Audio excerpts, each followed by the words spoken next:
Picture yourself waking to absolute darkness.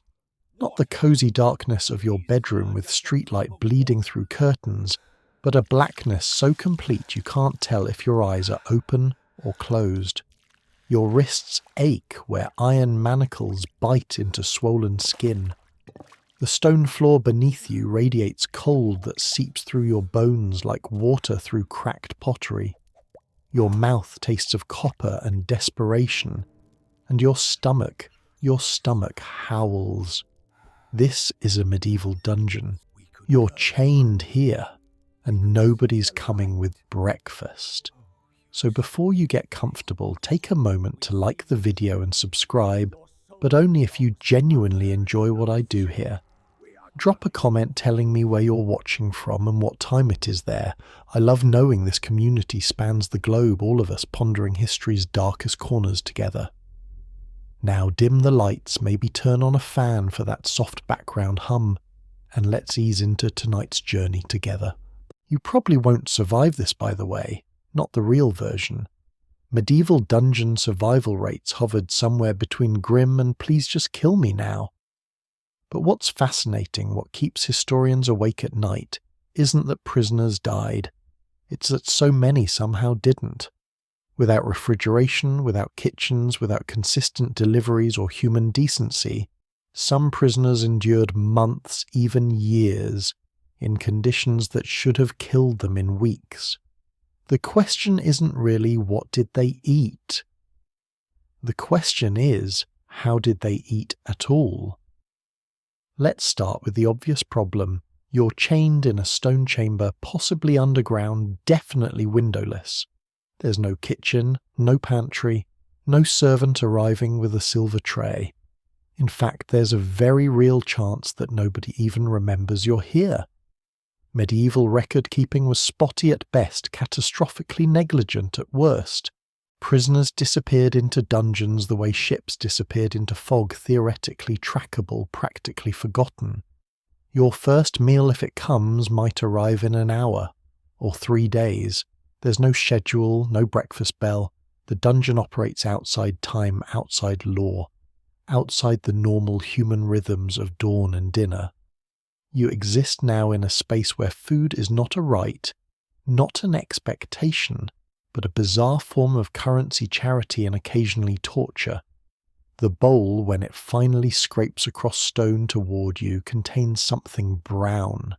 Is it soup? Porridge water with sediment? You can't quite tell in the guttering torchlight from the corridor. It smells like wet grain and despair. There's no spoon. There's never a spoon. This is your introduction to dungeon cuisine, and honestly you should feel lucky you got anything at all. Medieval dungeons existed in a legal and moral grey zone that modern minds struggle to comprehend. They weren't prisons in our sense, rehabilitative institutions with meal plans and exercise yards. They were holding cells, punishment boxes, forgotten spaces beneath castles and monasteries, where people were stored like spoiled grain until someone decided their fate. And unlike modern incarceration, which at least theoretically acknowledges prisoners as humans, with needs, medieval captivity often operated on the principle that you were already dead. The dungeon was just where your body waited to catch up with the paperwork. Food then became the strangest variable in this equation. It was the thin thread connecting you to the world above the proof that someone somewhere still considered you alive enough to feed. But that thread was gossamer thin, easily cut and tied to systems that made no sense. Your survival depended on factors you couldn't control: your social class, your jailer's mood, whether your family could pay, whether the local monastery felt charitable, whether the harvest was good, whether anyone remembered your name. Welcome to the most precarious dinner table in history. No reservations required, no reservations possible. Let's find out how you're going to make it to tomorrow. The first thing you need to understand about medieval dungeon food is that it doesn't exist in any systematic sense. There's no prison cafeteria, no state-mandated meal plan, No dietary guidelines issued by the Department of Corrections, because there is no Department of Corrections. There's just a man with keys, a stone room, and you. Everything depends on the jailer. He's not a civil servant. He's not trained in rehabilitation or prisoner welfare. He's an entrepreneur running a small, brutal business, and you are inventory. His job isn't to keep you comfortable, it's to keep you contained. Whether you eat depends entirely on whether someone pays him to feed you, and I mean literally pays him. Cash. Coin. Tangible medieval currency exchanged for tangible medieval bread. This is the dungeon economy of mercy, and it functions on principles that would make modern prison reformers weep into their clipboards. Your family, if they know where you are, might arrange a weekly payment. A few pennies to ensure you receive a daily loaf and pitcher. The jailer pockets this money, subtracts his handling fee, and decides whether you get the full loaf or 3/4 of one. There's no receipt, no oversight, no appeals process.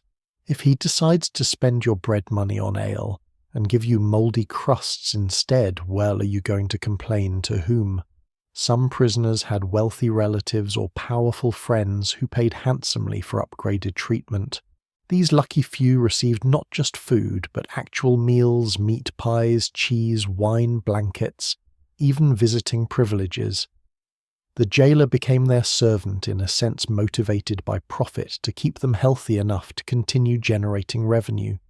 It was feudalism in miniature replayed in the dungeon's microcosm with iron chains instead of land titles. But most prisoners had nobody. No family willing to pay, no friends with influence, no coin saved for emergencies. These people relied on charity, the sporadic, unpredictable, utterly unreliable charity of strangers' churches and civic guilt. Some towns had ordinances requiring minimal prisoner feeding, a loaf per day, water, maybe thin soup on Sundays. These laws existed more to soothe the consciences of the living than to genuinely sustain the imprisoned. They were honoured mostly in the breach, enforced never and forgotten entirely during hard times.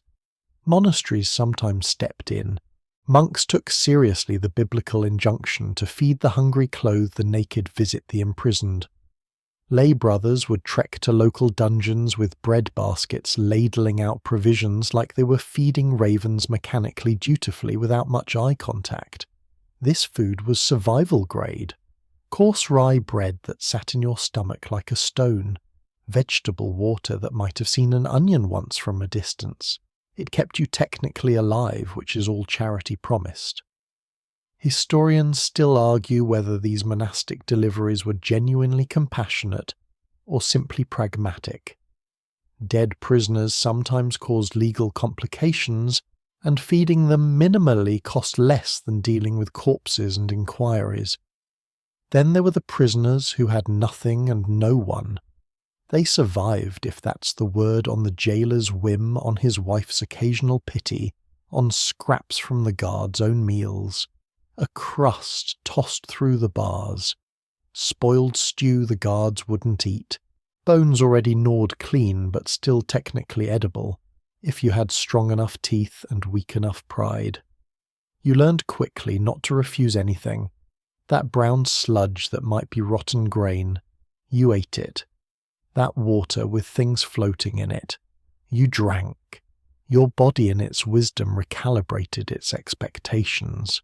Where once you might have turned your nose up at stale bread, now you'd weep with gratitude for it. Starvation has a way of simplifying culinary preferences. The truly clever prisoners found ways to supplement the system. They befriended guards with jokes, songs, information. They offered services, reading and writing, for illiterate jailers, keeping accounts, settling disputes between cellmates. Some prostituted themselves, though the currency was usually food rather than money. A prisoner with skills became valuable enough to feed. A prisoner with nothing became a body awaiting burial. What's darkly fascinating is how quickly this economy normalized itself. Within weeks, prisoners internalize the rules, smile at the jailer's wife, she sometimes adds extra bread. Don't antagonize the guard with the scar he'll withhold water. Share your crusts with the new prisoner, or no one will share with you when you're desperate. The dungeon developed its own social contract written in hunger and enforced by collective survival instinct. Outside the town continued its normal life. Markets bustled. Bakeries pumped warmth and yeast smell into morning air. Families ate dinner together, complained about the beef being tough, threw scraps to their dogs. Meanwhile, 3 floors below the castle, you counted the hours between bread deliveries and tried to remember what butter tasted like. The disconnect was total. The world above and the world below operated on different moral planes, different temporal rhythms, different definitions of human worth, and the only bridge between them was the jailer's keyring and his open palm. So when that bowl scrapes toward you again tomorrow or the next day or the day after, you'll eat whatever's in it. Because the alternative isn't hunger, it's disappearance. It's becoming one of those prisoners historians find mentioned once in records, then never again. Just a name, a date of imprisonment and silence. The dungeon economy of mercy runs on fear and coin, and you chained to stone with your empty stomach cramping have neither. There's a loaf of bread sitting 6 inches from your face. You can smell it, that yeasty, almost sweet aroma that makes your mouth flood with saliva so quickly you nearly choke. Your hands shake as you reach for it, manacles clanking. You've been waiting 3 days for this. 3 days of nothing but tepid water and the growing certainty that maybe they'd forgotten you entirely. You grab the loaf. It's heavier than expected, dense as a river stone. When you tear into it, no knife, obviously never a knife. The interior is grey and gritty. There are things in it. Husks, maybe sawdust, possibly mouse droppings, though you're trying not to think about that. It tastes like desperation and flour that gave up halfway through becoming flour. Welcome to legal minimum. Across medieval Europe, various jurisdictions established baseline prisoner rations. The idea was theoretically humane. Even the accused, even the condemned, deserved enough sustenance to survive their confinement. 1 loaf of bread per day became the standard, the absolute floor beneath which even medieval justice wouldn't sink. Accompanying this was usually 1 pitcher of water, sometimes described as clean, in the records, which should tell you something about what constituted unclean. But here's where medieval law got delightfully vague. Nobody defined bread. Bah, was it wheaten bread, the fluffy white stuff wealthy folks ate? Was it barley bread, darker and denser but still nutritious? Or was it maslin, a mixture of wheat and rye that bakers produced when grain supplies ran mixed and motivations ran low? The law said bread. It didn't specify composition, weight, freshness, or edibility. This loophole was spacious enough to drive a bread cart through, and jailers exploited it with creativity that bordered on artistry. Your loaf might be pure rye, which sounds fine until you learn that rye bread in medieval Europe was frequently contaminated with ergot fungus. Ergot poisoning causes hallucinations, convulsions, and gangrene.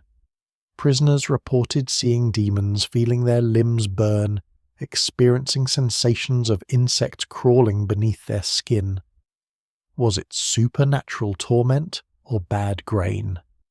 Historians still argue whether some medieval possession cases were actually ergot poisoning in disguise, and dungeon bread was a prime delivery mechanism.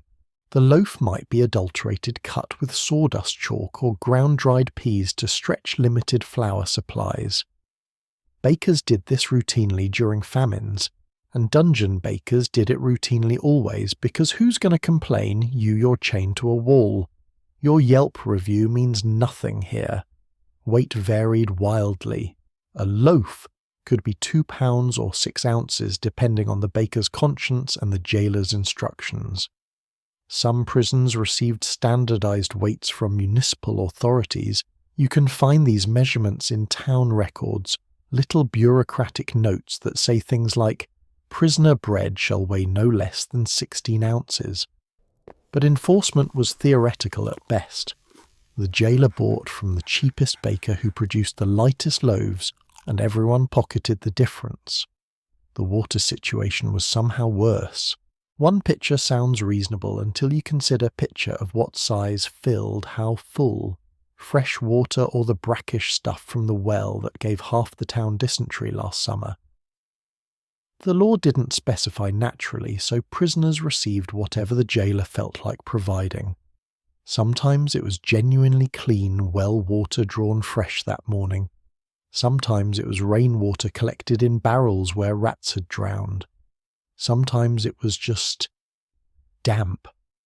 A picture of dampness that technically qualified as water under the broadest possible definition.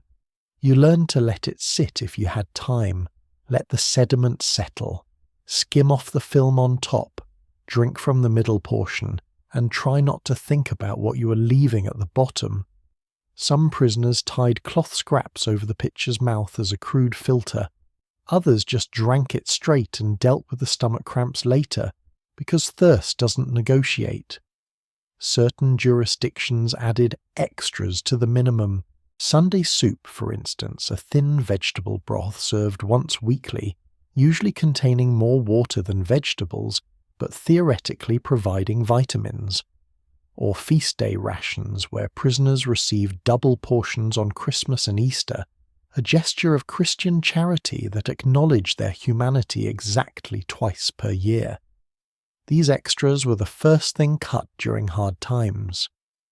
Bad harvest. No Sunday soup. Treasury low. No feast day portions. The minimum became even more minimal, shrinking toward a theoretical point where you were kept just alive enough to technically still be alive. Lawyers could argue over whether this constituted cruel punishment, but the prisoner experiencing it didn't need legal theory. They just needed more bread. What's grimly interesting is how this legal minimum created a baseline expectation that normalized starvation. As long as you received your daily loaf, no matter how awful, how contaminated, how insufficient the system was technically functioning correctly, you couldn't complain about quality. You couldn't demand variety.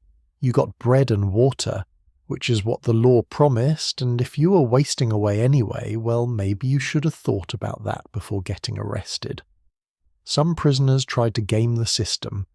They'd break their loaf into smaller pieces, eat a quarter at a time to make it last longer psychologically. They'd soak the bread in water to increase its volume, creating a paste that filled the stomach more convincingly. They'd save crusts for days when no bread came, because sometimes no bread came and the daily loaf was more like an eventual loaf, and you learned to hoard like a squirrel preparing for winter. The pitcher of water became your timepiece. When it arrived, a day had passed.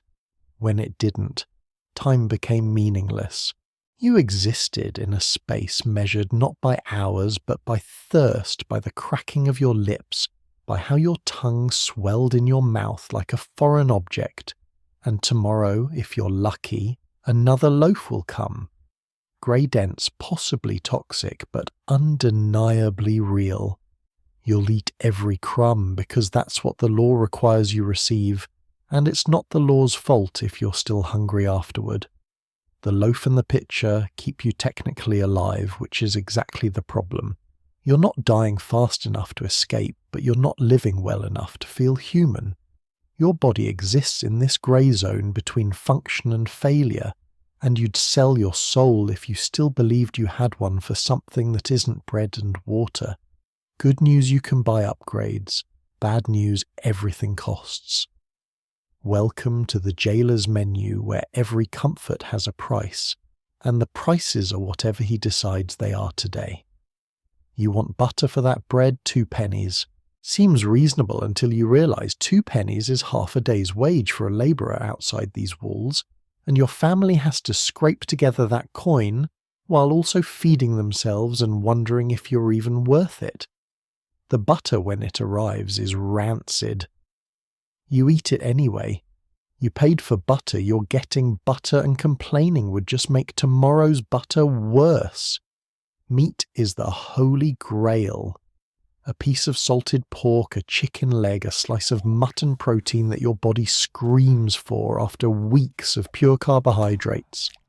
The jailer will provide it for a price, maybe 6 pennies, maybe a shilling if he's feeling greedy, or if he knows your family has money, or if it's winter and meat's expensive everywhere. The portion when it comes is smaller than you imagined. A piece of gristle the size of your thumb. But you gnaw it down to nothing, suck the bone clean and feel like royalty for exactly 10 minutes before the hunger returns. Cheese exists on the menu theoretically. In practice, it's usually so old and hard you could use it to sharpen knives. But cheese doesn't rot the way meat does, so jailers love it easy to store, easy to portion, easy to overcharge for. A wedge of ancient cheese cost 4 pennies and tastes like feet, but it's fat and salt and something that isn't bread, so you hand over the coin and tell yourself you're winning. Then there are the non-food items that somehow cost as much as food. A blanket. 8 pennies, and it's probably lice-infested from the previous occupant who died of fever. A candle.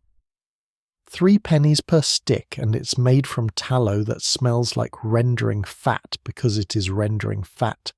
Straw for your floor instead of bare stone. 2 pennies per bundle, and half of it is mouldy. The jailer operates on pure capitalism unencumbered by conscience or competition. He's a monopoly. You can't shop elsewhere. You can't threaten to take your business to another dungeon. You're a captive market in the most literal sense, and he knows it, and his prices reflect that knowledge with gleeful precision. Some jailers ran sophisticated operations. They kept ledgers tracking each prisoner's purchases, noting debts and credits like proper merchants. If your family sent money, the jailer recorded it, deducted his administrative fees, and maintained an account you could draw against. Butter today, charge it to the account. Candle tonight, mark it down.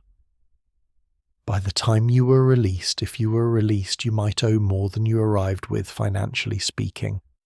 The jailer would pursue that debt like any other creditor, sometimes seizing property or garnishing wages. Other jailers were simpler in their cruelty. No credit. Cash only. No money today.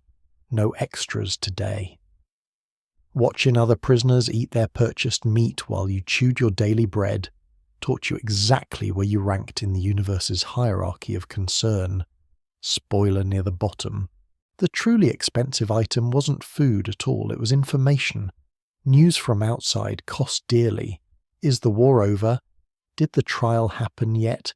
Is my family still alive? The jailer might know, might have heard gossip in the tavern, might have read a proclamation. For the right price he'd share it. For the wrong price or no price he'd tell you nothing and let you marinate in uncertainty until your mind invented horrors worse than reality. Visitors required payment too. Your wife wants to see you. That'll be 6 pennies for the privilege of standing outside your cell for 10 minutes. Your children want to bring you something. Tax on that. Your priest wants to offer spiritual comfort. Even God's representatives paid the door fee, though some jailers waived it for clergy out of superstition rather than piety. The system created bizarre hierarchies within the dungeon itself. Wealthy prisoners lived like minor nobles despite their chains. They had cushions, lanterns, actual meals, books even. They paid for everything, transforming the jailer into their personal servant. Meanwhile, broke prisoners 3 cells away subsisted on legal minimum and envy. The dungeon became a microcosm of the society outside where money bought not just comfort, but basic humanity. Some prisoners found creative solutions. They offered skills as payment. A prisoner who could read and write might handle the jailer's correspondence in exchange for extra food. A prisoner with medical knowledge might treat the jailer's sick child for better rations. One recorded case mentions a prisoner who was a talented musician. He played lute for the jailer's dinner parties and received actual restaurant-quality leftovers, which in dungeon terms was like winning the lottery. But most prisoners had no marketable skills or exhausted them quickly. They traded everything they could: family heirlooms, sold debts, called in friends exhausted, and now existed purely on mercy. And mercy in a medieval dungeon had a specific exchange rate 0. You sit there with your bread and your water watching the prisoner across the corridor somehow have bacon. Actual bacon. You can smell it, that smoky, salty perfume that makes your stomach cramp with want. He catches you staring and smiles, not cruelly, just acknowledgingly. He paid. You didn't. That's the whole story. Tomorrow, if you're lucky, maybe your family sends coin. Maybe you get butter or a second loaf or a candle to push back the darkness for a few precious hours. Maybe you join the ranks of the almost comfortable prisoners who can almost forget they're in hell. Or maybe the coin never comes. Maybe you learn to stop wanting things beyond your daily loaf. Maybe hunger becomes so normal you forget what satisfied feels like. The jailer's menu stays pinned to his wall prices, subject to change without notice, all sales final. There's a grate above your head. You didn't notice it at first, your eyes were too busy adjusting to the darkness, your mind too occupied with the immediate horror of chains and cold stone. But after a few days, once the initial panic subsided into dull acceptance, you looked up and saw it. A square of iron bars, maybe 2 feet across, set into the ceiling about 15 feet above you. That grate is your only connection to the world. It's also your dinner plate. Welcome to the oubliette, from the French oublier, meaning to forget. This is where they put people they want to stop thinking about. No door, no stairs, no way in or out except straight down through that ceiling hole. When they brought you here, they lowered you on ropes like cargo being loaded into a ship's hold. When they pulled the ropes back up, you understood immediately you're not leaving until someone decides to remember you exist. The oubliette is the dungeon's dungeon, the worst of the worst, reserved for prisoners who've either committed truly heinous crimes or pissed off someone powerful enough to make them disappear. You're not being held here for trial. You're being stored here until you stop being a problem, which usually means until you stop breathing. Food arrives from above like rain, if it arrives at all. You hear footsteps overhead, boots on stone muffled by the ceiling but unmistakable. Your heart rate spikes. Food, maybe food. You position yourself under the grate, looking up like a baby bird waiting for mother's return. The grate creaks open. Light floods down, blinding after hours of darkness. You squint, trying to see the face above, but it's just a silhouette against torchlight. Something drops. You barely have time to move before it hits the floor beside you with a wet thud. Bread. Half a loaf, actually, which is generous by oubliette standards. You grab it immediately, clutching it to your chest like treasure, because in this hole it is treasure. The grate clangs shut. Darkness returns. The footsteps fade. That's breakfast, lunch, and dinner, dropped through a hole. No plate, no ceremony, no acknowledgement that you're human, rather than some animal in a pit, which functionally is what you've become. The drop-feeding method has practical advantages for your captors. No need to unlock doors or enter the cell. No risk of prisoner escape or violence. No prolonged interaction that might breed unwanted sympathy. The guard can feed 6 oubliette prisoners in the time it takes to properly deliver one regular cell's meal. Efficiency through dehumanization. Medieval justice loved that equation. But for you down here, it creates specific challenges. Food doesn't always survive the fall. Bread hits stone and explodes into crumbs. Soup splatters across the floor in a pattern you can only partially lick up your dignity, having evaporated somewhere around day 3. Eggs, on the rare occasion eggs appear, become instant scrambles whether you wanted them that way or not. Fruit bruises, splits, mixes with the filth on the floor that you've been living in for weeks now. You learn to catch, seriously.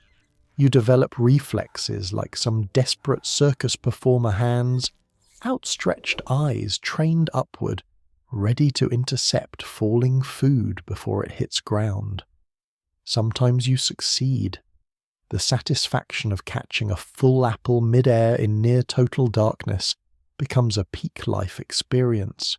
You've survived battles less thrilling. Other times the guard aims poorly or aims maliciously. The bread lands in the corner where you've been using as a latrine because there's nowhere else. Do you eat it? Do you wipe it off and pretend it's fine? Do you leave it and starve for another day until the next drop? These are the moral calculations the oubliette forces on you. Water is worse. Dropping liquid through a ceiling grate is ambitious at best. Usually they lower a bucket on a rope. At least guards who remember you exist do this. The bucket descends slowly, swaying, spilling half its contents on the way down. You grab it the moment it's within reach, gulp desperately, then watch them haul the empty bucket back up. The whole transaction takes 30 seconds. That bucket is your only water source until tomorrow. Maybe, if they remember, if they're not busy, if they still care whether you die of thirst. Some oubliettes had no water system at all. Prisoners survived on whatever moisture seeped through walls, whatever condensation formed on stone, whatever rats brought in on their fur before you caught and ate them. Yes, ate them. We'll get to that later, but for now understand in an oubliette you eat everything. The drop-feeding method also meant zero control over portions or timing. You might receive 2 meals in one day, then nothing for 3 days. The guards had no schedule, no system, no accountability. You were fed when someone remembered, which depended on factors you couldn't influence. Guard shift changes, castle emergencies, whether the Lord had guests who required extra attention. Your stomach learned to operate on chaos rather than routine. Historians still argue whether oubliettes were truly as common as literature suggests. Some scholars claim they're mostly legend exaggerated in Gothic novels and Victorian horror tales. Others point to archaeological evidence pits beneath castles' holes in dungeon ceilings, iron grates that served no other logical purpose. The truth is probably somewhere between myth and reality, which is somehow more disturbing. The fact that we're not sure whether this horror was widespread or occasional means both possibilities existed. What we know for certain prisoners in these pits survived somehow. Records mention men pulled from oubliettes after months, even years, still alive enough to stand trial or face execution, which means food fell from above often enough to sustain life. Barely. Minimally, but enough. You crouch in your hole in the dark, listening for footsteps overhead. Hours pass. Days, maybe time, stops meaning anything when you can't see the sun. Your stomach cramps. Your throat feels like sandpaper. You stare at the grate above, willing it to open, praying to a god you're increasingly certain has forgotten you exist. Then finally footsteps. The creak of iron, light, and something falls. You catch it in the darkness, bread, blessed bread, and you weep with relief. Tomorrow you'll do this again, and the day after, until someone remembers to pull you out or until they forget forever. The cell 3 doors down from yours smells different. Better. You noticed it your second day here, a scent that doesn't belong in this place of mould and human waste and despair. Roasted meat. Actual roasted meat with herbs. The aroma drifts through the corridor like a taunt, like a memory of civilization, and it makes your daily bread taste even more like punishment than it already does. That cell houses a nobleman. You know this because you heard the guards address him as my lord when they brought him in.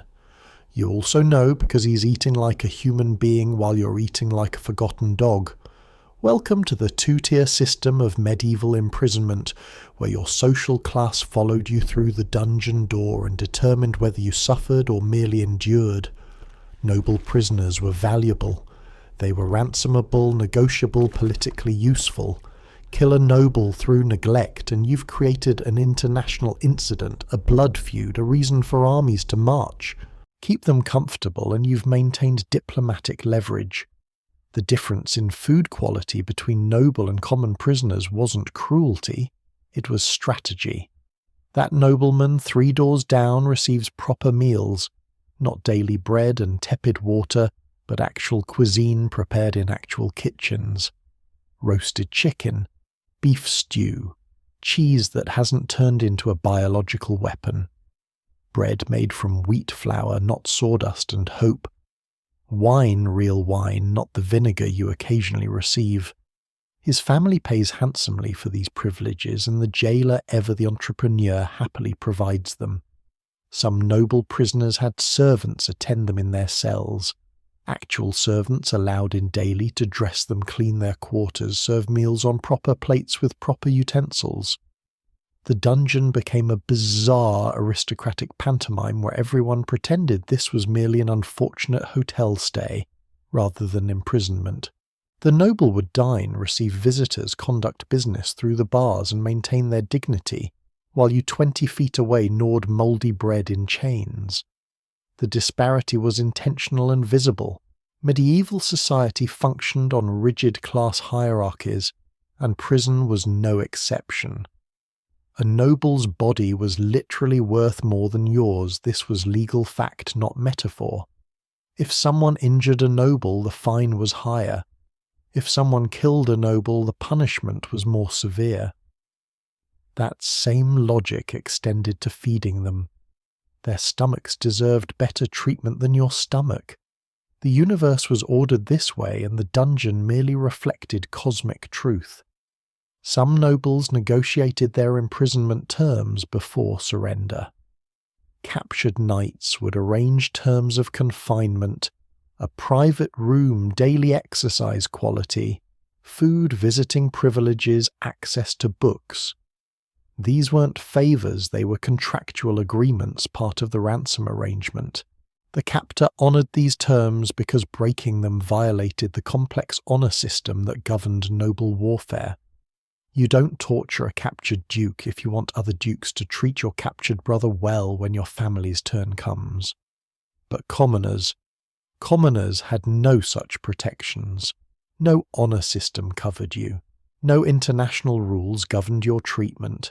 You were interchangeable, replaceable, fundamentally less important to the world's functioning, so you got the minimum. The legal minimum, nothing more, often less. The contrast became especially stark during shared meals. Some dungeons had communal eating areas where prisoners gathered under guard supervision. Nobles sat at one end with their proper food. Commoners clustered at the other with their bread and water. Between them a social chasm so vast it might as well have been an actual pit. Nobody crossed it. Nobody even tried.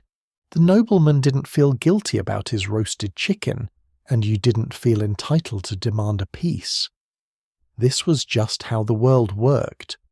Occasionally a generous noble shared. Maybe he was genuinely kind. Maybe he was bored and wanted conversation. Maybe he was building political capital for after release. Whatever the reason, sometimes a nobleman would pass bread or meat to common prisoners, and for a moment the hierarchy softened. Those moments were rare enough to become stories prisoners told each other in the dark. Remember when Lord Whatever shared his feast. Remember that taste of real butter. Other nobles were less charitable. They viewed common prisoners with the same indifference they'd shown peasants outside. You were furniture, background. Your hunger was as irrelevant as the stone wall's coldness. They ate their feasts while you starved and felt nothing because they'd been trained since birth. to feel nothing for people beneath their station. The food disparity had health consequences beyond simple hunger. The noble prisoner maintained his strength on protein and fats. His body could fight infection, heal wounds, endure cold. Your body subsisting on pure carbohydrates and minimal nutrition deteriorated steadily. You got sick more often, healed slower, suffered more. The class system literally consumed you from the inside while it preserved him for eventual ransom and release. Historians still argue whether this two-tier system was more humane than treating everyone equally badly. On one hand, at least someone was eating well. On the other hand, watching someone eat well while you starved was its own special torture. Medieval thinkers didn't waste time on such debates. They knew God-ordained social hierarchy. So naturally it persisted even in dungeons. What's darkly fascinating is how this system prepared nobles for release while destroying common prisoners. The noble emerged from months of captivity still physically capable, mentally intact, ready to resume his position.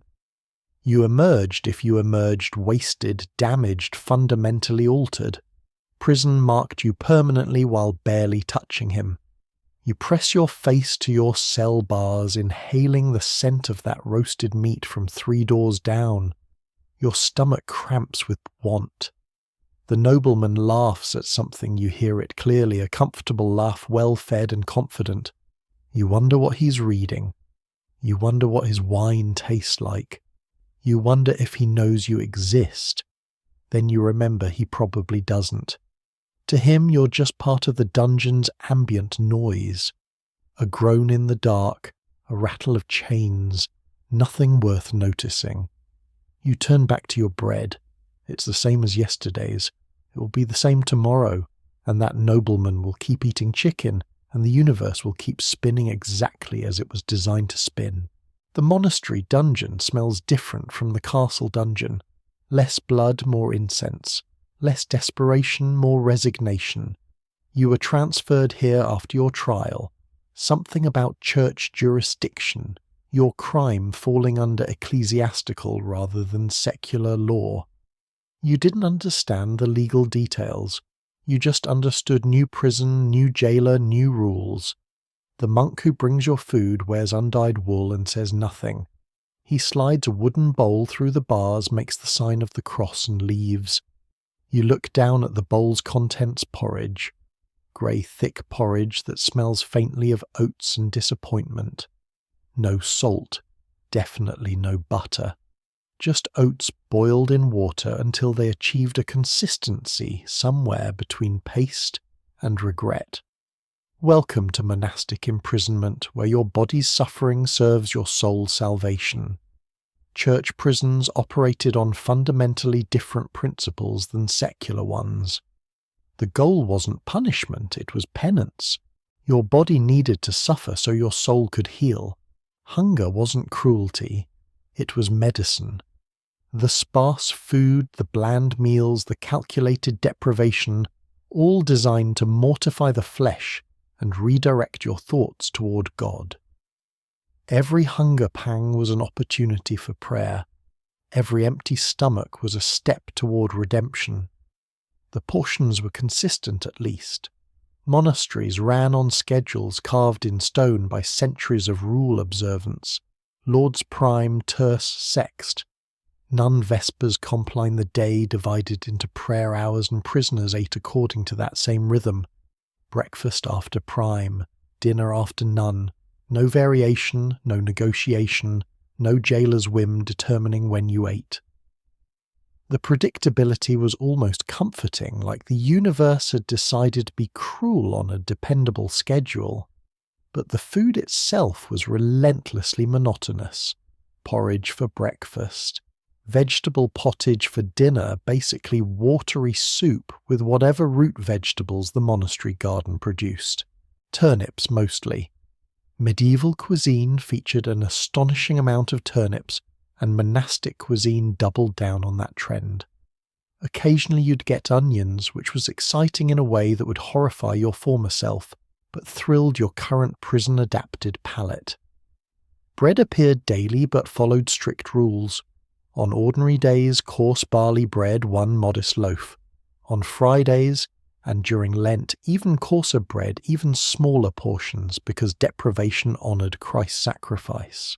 On feast days, Christmas, Easter, maybe a patron saint's celebration, you might receive wheaten bread and a piece of cheese. These feast day meals were the highlights of your year, the moments when the monastery acknowledged you were still technically human. Meat was rare to the point of legendary. Most monastic rules forbade meat for prisoners entirely except in cases of illness. You had to be dying, actually medically dying, before the infirmarian would authorize a piece of chicken or fish. Even then it came with instructions for spiritual reflection, as if the chicken itself was a sermon about God's mercy and your unworthiness. Fish was the protein exception. Fridays and Lent brought salted herring or dried cod, which sounds better than it was. Medieval fish preservation methods involved so much salt that the fish became less food and more maritime weapon. You had to soak it in water for hours to make it remotely edible, and even then it tasted like the ocean's revenge. But it was protein, and your body craved protein desperately enough to ignore your mouth's protests. The monks genuinely believed this diet was good for you, spiritually speaking at least. Medieval medical theory held that excessive eating inflamed the passions, clouded judgment, and distracted from godly contemplation. A hungry prisoner was a contemplative prisoner. An empty stomach made room for the Holy Spirit. Your physical weakness was interpreted as spiritual strength, your body's deterioration as your soul's refinement. Some monasteries took this philosophy to extremes. Prisoners received bread and water exclusively, sometimes for weeks, sometimes for months, until they were skeletal and hallucinating, at which point the monks interpreted their visions as genuine religious experiences rather than starvation-induced delirium. Records mention prisoners seeing angels, hearing divine voices, experiencing ecstatic revelations. Modern historians suspect most of these were actually symptoms of severe malnutrition and vitamin deficiency, but try telling that to the medieval monk transcribing mystical testimonies. The communal aspect of monastic meals added another layer. You ate alone in your cell, but you knew the monks were eating communally in their refectory at the same time. They were eating the same food mostly. Same porridge, same pottage, same bread. Monastic rules demanded simplicity for everyone, not just prisoners. The difference was quantity. Monks received enough to maintain their strength for prayer and labour. You received enough to keep you technically alive, but constantly reminded of your dependence on God's mercy and the abbot's authorization. What's fascinating is how this created a strange equality between prisoner and monk. You were both living under the same dietary restrictions, following the same fasting calendar, eating the same basic foods. The monastery didn't create a two-tier system like secular prisons. Rich prisoner or poor prisoner, you ate identical meals. Social class meant nothing here, only the state of your soul mattered. In a weird way, monastic imprisonment was more egalitarian than freedom, which was probably not the monk's intended message, but definitely the practical result. Prayer accompanied everything. Before meals, the monk delivering your food recited a blessing. After meals, you were expected to offer thanks cards, checked that you'd actually prayed rather than just eating and sleeping. Food became inseparable from religious obligation. Every spoonful of porridge was an opportunity for gratitude, every sip of water a chance to acknowledge divine providence. Complaining about the food was essentially complaining about God's plan, which the monks strongly discouraged. Some prisoners internalized this. They genuinely came to see their hunger as holy, their suffering as purposeful. They prayed through the stomach cramps, found meaning in the monotony, emerged from imprisonment, convinced they had undergone spiritual transformation. Others just endured eating their flavourless porridge and privately thinking dark thoughts about monastic hospitality. The monk returns hours later for your empty bowl. He notices you've finished everything. Of course you have. You're starving, and nods approvingly. He murmurs something about discipline and salvation. You want to ask for seconds for salt, for literally any flavour, but you've learned that asking is pointless. The portion is the portion. The menu is the menu. God provides exactly what you need, which apparently is eternal turnips and spiritual growth. You hand back the bowl. He makes the sign of the cross again, leaves again. The silence returns, that particular monastery silence, that's somehow heavier than regular silence, weighted with centuries of prayer and penance. Your stomach is full, but unsatisfied, fed but not nourished. Tomorrow will bring the same meal, and the day after, until your soul is saved or your body gives up, whichever comes first. You've been staring at the corner of your cell for 20 minutes. There's a crack in the mortar where the wall meets the floor and something moved. A tail, a sleek grey tail that disappeared the moment you focused on it, but you saw it. You definitely saw it. The rat will be back. They always come back. And when it does, you're going to kill it. And then you're going to eat it. Welcome to the part of the story where we stop pretending you're civilized. You've been on bread and water for 6 weeks now. Your body is consuming itself. Muscle tissue converting to energy fat reserves. Long depleted your ribs, visible through skin that's taken on a greyish papery quality. The human body can survive a surprisingly long time on minimal food, but survival and thriving are very different states, and you stopped thriving around week 3. Your body needs protein, it needs fat, it needs nutrients that bread and water simply don't provide. And the dungeon, for all its horrors, is actually teeming with these nutrients. They just happen to be alive, mobile, and psychologically difficult to stomach. At first, rats are the obvious target. Every dungeon has them dozens, maybe hundreds, living in the walls, in the straw under the stones. They're fat from eating prisoner scraps, dungeon mould, whatever they can find. They're also remarkably smart, which makes catching them a challenge that occupies your mind during the endless dark hours. It beats thinking about your trial. It beats wondering if anyone outside remembers your name. You fashion a trap from nothing. A loose stone becomes a weight. A piece of thread pulled from your shirt becomes a trigger. A crust of bread sacrificed from your own ration, which hurts, but investment requires sacrifice, becomes bait. You set it up near that crack in the wall and wait and wait. Hours pass, maybe days. Time is meaningless, but eventually snap, squeal, success. The rat is surprisingly heavy in your hands, warm and frantic, and very much wanting to not be dinner. You have to kill it quickly before it bites you. Rat bites get infected, and infection in a medieval dungeon is basically a death sentence. You smash its head against the stone floor. The crack is sickeningly loud in the silence. The rat goes limp. Now comes the hard part, eating it. You can't cook it, obviously.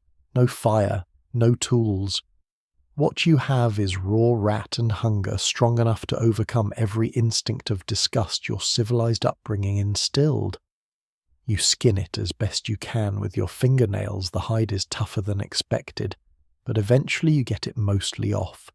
The meat underneath is dark, stringy, surprisingly muscular. The rat was well fed at least. That's something. You eat it raw. You have to. There's no alternative. The taste is gamey, unpleasant, but not actually as horrible as you'd imagined during the weeks you spent working up the courage for this moment. It tastes like survival, like protein, like the difference between wasting away and lasting another month. You chew thoroughly, swallow deliberately, try not to think about what you're doing. Your stomach empty for so long cramps violently. Too much richness too quickly. You curl up on the floor, breathing through the nausea, willing yourself not to vomit because you can't afford to waste this. After an hour, the cramps subside. After 2 hours, you feel something you haven't felt in weeks, satisfied. Not full, not comfortable, but satisfied.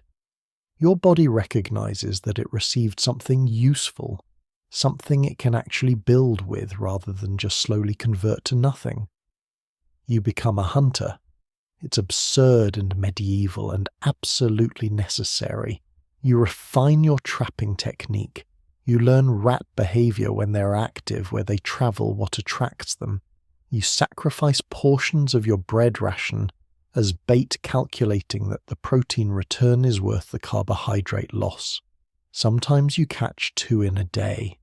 Sometimes you catch nothing for a week. But over time, your success rate improves.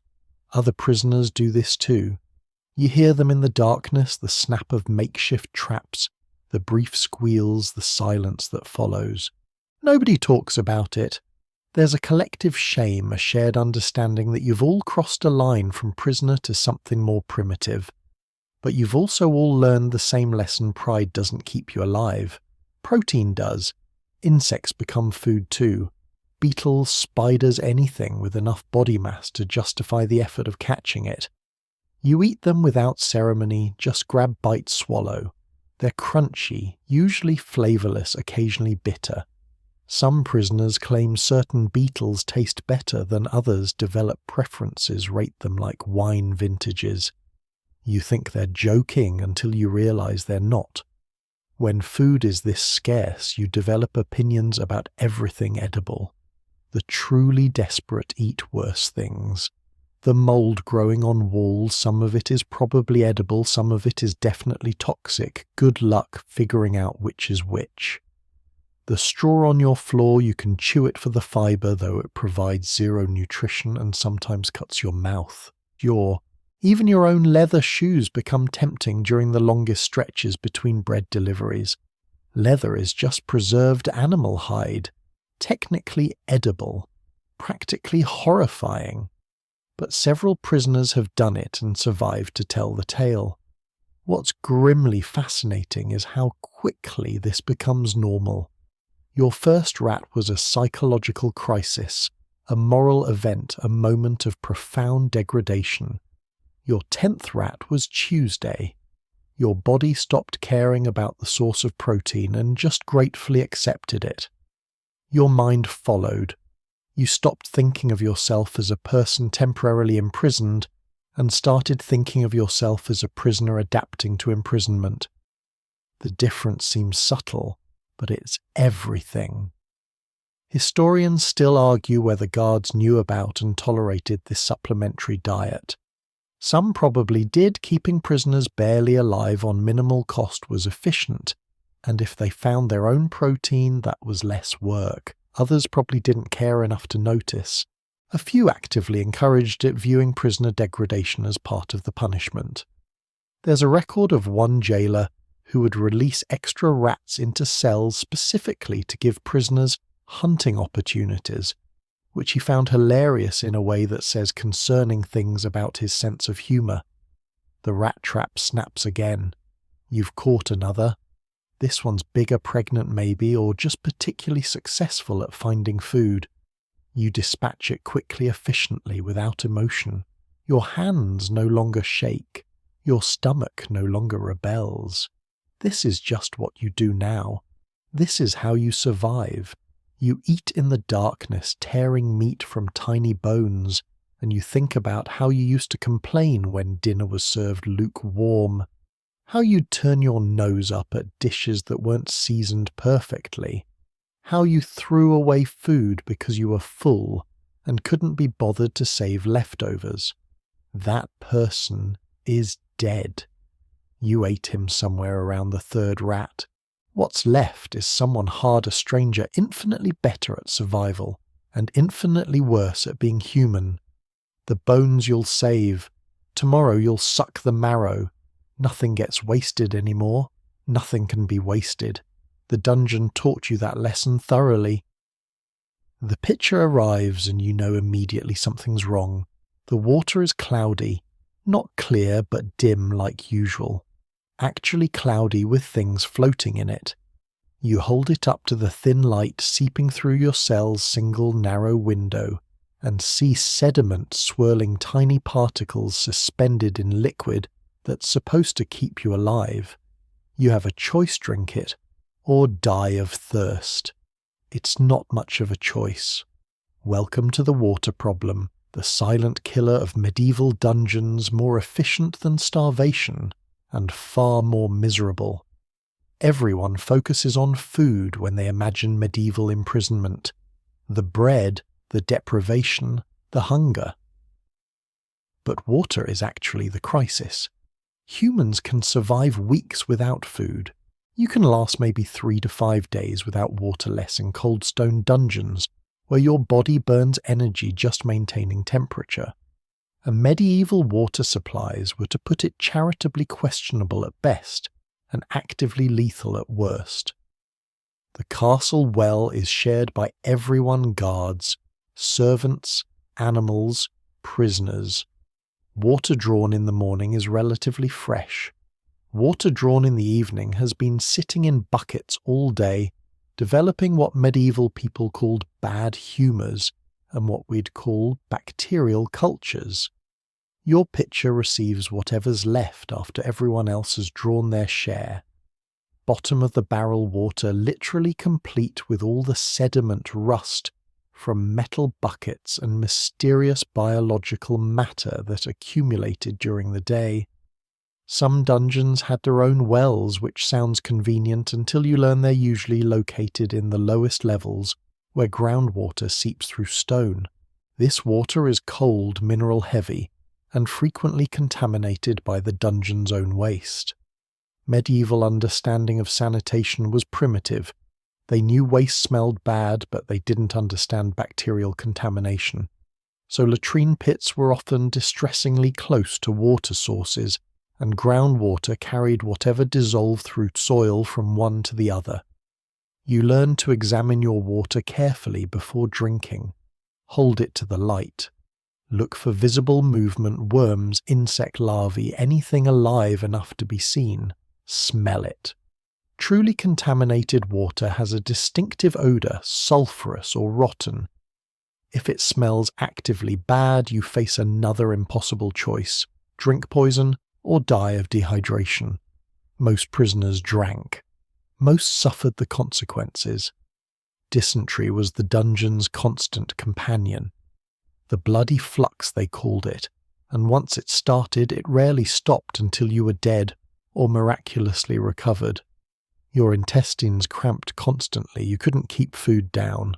Water passed through you almost immediately, meaning you dehydrated even while drinking. The prison became a nightmare of cramps and fluid loss, and the humiliation of being unable to control your own body. The truly desperate learn techniques. Let the water sit overnight.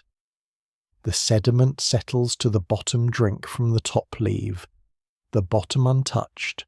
Strain it through cloth if you have cloth, which you probably don't, but if you do, every rag becomes precious. Some prisoners claimed that adding a few drops of vinegar or wine killed the bad humours. Whether this actually worked or was medieval placebo is something historians still argue about, but prisoners swore by it. Winter made everything worse. The well froze.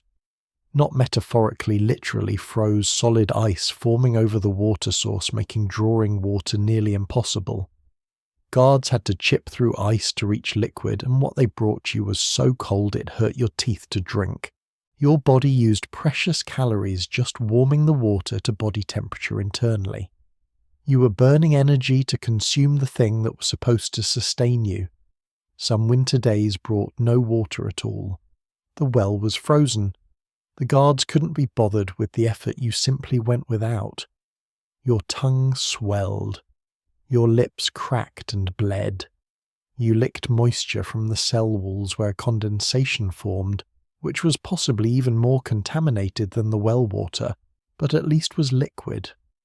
You'd suck on snow if guards tossed any through your bars, grateful for frozen water because at least it was water. The psychological torture of thirst is worse than hunger. Hunger builds, slowly becomes a dull, constant ache you can almost ignore. Thirst is sharp, demanding, impossible to think past. Your mouth produces less saliva. Your throat feels coated in sand. Every swallow is painful. Your thoughts circle endlessly around water, imagining it, remembering it, fantasizing about clear, cold streams you'd seen in freedom and taken completely for granted. Some dungeons had prisoners who were responsible for water distribution. A trusted prisoner, usually one who'd been there longest and proven compliant, received a bucket and dipper. He walked cell to cell rationing water according to the jailer's instructions. This position carried enormous power. Give someone extra water, and you've made an ally. Short someone's ration and you've made an enemy, but what are they going to do about it? They're chained up, and you're the one holding the bucket. This water-bearer role created bizarre social dynamics. Prisoners would trade anything for extra water. Information, food rations, sexual favors, promises of future payment after release. Water became currency more valuable than bread because water was more immediately necessary. You could skip a meal and survive.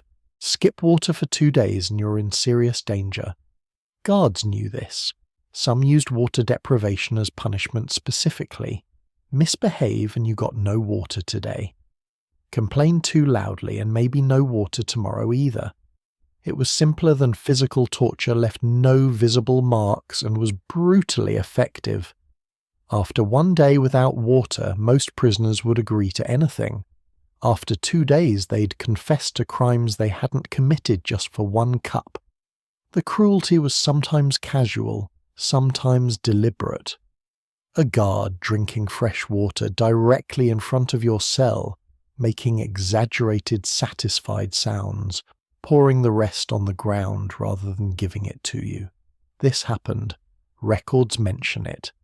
The psychological dimension of watching clean water wasted while you died of thirst was its own special hell. You learned to hoard. If you received water, you drank most but saved some for later. You had no container, so you used your mouth as storage, holding water there as long as possible before swallowing, trying to make the moisture last. Some prisoners created primitive cups from scraps, a piece of wood, carved with fingernails, a bit of leather formed into a bowl shape. Anything that could hold liquid became treasure. Rain was salvation when it came. Some cells had cracks or poorly sealed windows where rainwater leaked through. You positioned yourself under these leaks, mouth open, catching drops like a desperate bird. The water was cleaner than well water fallen from sky rather than drawn from earth. No contact with contaminated ground or shared buckets. Rain days were celebrations, divine provision, proof that something up there still cared. But rain was unreliable, especially in winter. Weeks could pass without precipitation. Your saved water would run out. Your ration would continue being contaminated. And you drink it anyway because the alternative was dying of thirst, and contaminated water offered at least a chance of survival. Your current picture sits before you cloudy and concerning. You've already examined it, already smelled it, already accepted the inevitable. You raise it to your lips and drink deeply, ignoring the grit texture, the slightly off taste, the particles that slide down your throat. Your body needs this. Whatever consequences come later, you'll face them later. For now, you're hydrated. For now, you're alive. Tomorrow's water can be tomorrow's problem. Winter arrives, and you understand immediately why prisoners fear it more than any punishment the jailer can devise. The cold that seeps through castle walls in autumn becomes a presence, solid, aggressive, alive with malice. Your breath forms clouds even inside your cell.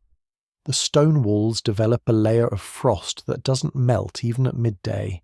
You watch ice crystals grow in patterns across the interior of your prison and realize with sick certainty this season kills more prisoners than starvation ever did. The bread arrives frozen. Actually frozen solid like a brick of grain-flavored ice. You can't bite into it, can't tear it. You have to hold it against your body for an hour using your own meager warmth to thaw it enough to eat.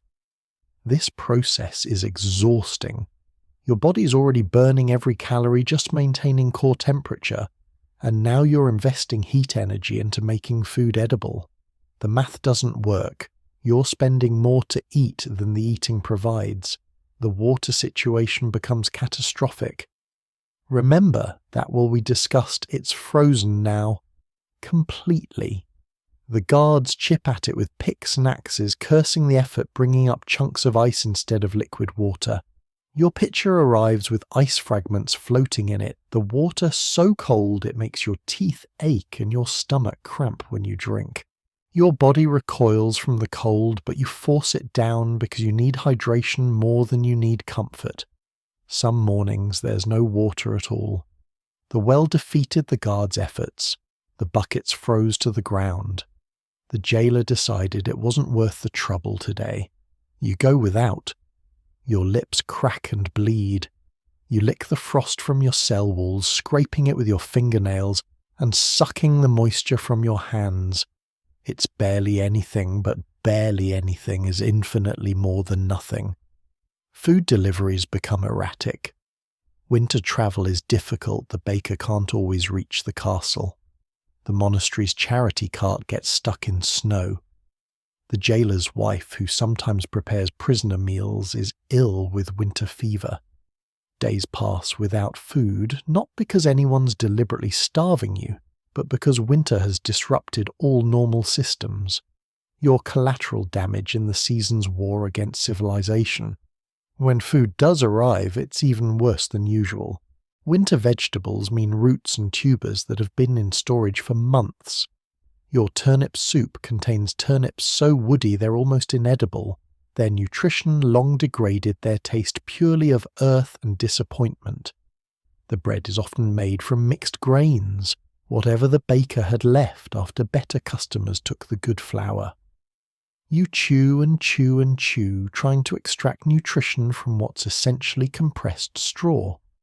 Your body begins the terrible mathematics of starvation. It consumed your fat reserves months ago. Now it's working on muscle. You can feel yourself weakening daily. Your hands shake, your legs tremble when you stand.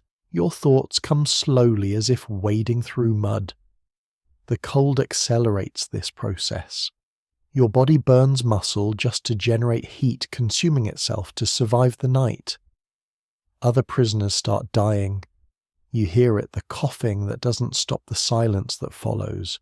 Guards remove bodies irregularly because frozen ground makes burial difficult. Sometimes corpses stay in their cells for days, frozen solid, waiting for thaw or for someone to care enough to drag them out. The smell is less in winter at least. Small mercies. The survivors huddle. If you're in a group cell, everyone sleeps pressed together, sharing body heat. Social distinctions evaporate when facing death by cold. The nobleman and the thief sleep back to back, pooling warmth, because pride is less important than dawn. You learn every prisoner's breathing rhythm, their sleep movements, their pre-dawn shivering that indicates they're still alive. Single-cell prisoners have it worse. You curl into the smallest possible shape, knees to chest arms, wrapped tight, trying to minimize surface area. You shove straw under your clothes for insulation. It's filthy, probably disease-ridden, definitely crawling with insects, but it's also slightly warmer than nothing. You'd kill for a blanket. You'd confess to anything for a blanket. But blankets cost money, and your family stopped sending money 2 months ago when they realized you probably weren't coming home. Sleep becomes dangerous. Your body temperature drops when you sleep. Drop too far, and you simply don't wake up. Some prisoners tried to stay awake all night, but exhaustion wins eventually. You'd fall asleep and gamble on waking. Most mornings you did. Some mornings your cellmate didn't, and you'd wake to find him frozen beside you. Eyes open, expression surprisingly peaceful. Frostbite claims fingers and toes. You watch your extremities change colour, white, then grey, then black. The tissue is dying, freezing solid, becoming something other than human flesh. Some prisoners gnawed off their own frostbitten fingers before gangrene could spread. The pain was temporary. Gangrene killed slowly and miserably. It was a practical calculation. Food, when it came, offered temporary reprieve. Hot soup, actual hot soup, still steaming, was salvation. You'd cup the bowl against your chest before drinking, letting the heat radiate through your body. You drink slowly, making it last, willing the warmth to spread from stomach to limbs. For 20 minutes after hot food, you'd feel almost human. Then the cold would return patient and thorough. Some jailers showed mercy. Extra blankets appeared. Larger food portions. Braziers wheeled into corridors providing heat that barely reached into cells but was still better than nothing. These mercies were economic as much as compassionate dead prisoners didn't pay fees, didn't generate ransom, didn't serve their sentences. Keeping you alive through winter was investment protection. Other jailers didn't bother. You survived or didn't. Spring would clear out the dead. Natural selection. The weak perished. The strong endured, and the jailer saved money on food expenses. Cruel, but efficient. Historians still argue about winter mortality rates in medieval prisons. Records are incomplete. Guards didn't always document who died when, and winter deaths might be attributed to cold or fever, or just left unexplained. Best estimates suggest anywhere from 20 to 50% of prisoners didn't survive their first winter. If you survived one winter, your odds improved for the next. You'd learned the techniques adapted. Your body hardened yourself. You crouch in your cell, wrapped in filthy straw, chewing frozen bread that's slowly thawing in your mouth. Your breath clouds white. Your fingers are numb, you can't tell anymore if that's temporary cold or permanent damage. The window slit shows grey sky, promising more snow. Spring feels impossible. Spring feels like a story someone told you once about warmth and green things, and not waking every morning surprised you're still alive. But spring will come, probably, if you last that long. If winter doesn't consume you the way it consumed the prisoner 2 cells over whose name you never learned. You swallow your bread, you curl tighter, you wait for dawn, and then you wait for spring, and you try not to calculate the odds. There are 10 of you in this cell. 10 bodies, 10 sets of chains, 10 mouths that need feeding. The cell was built for maybe 4 prisoners, comfortably 6 if you stacked them efficiently. 10 means you're sleeping in shifts because there's literally not enough floor space for everyone to lie down simultaneously. It means you know every other prisoner's smell intimately, their breath, their sweat, their specific brand of despair. It also means that when the bread arrives, you have a problem. The guard slides 5 loaves through the slot. 5 loaves, 10 prisoners. You all watch those loaves hit the floor with the intensity of mathematicians solving equations that determine life and death. Because that's exactly what this is.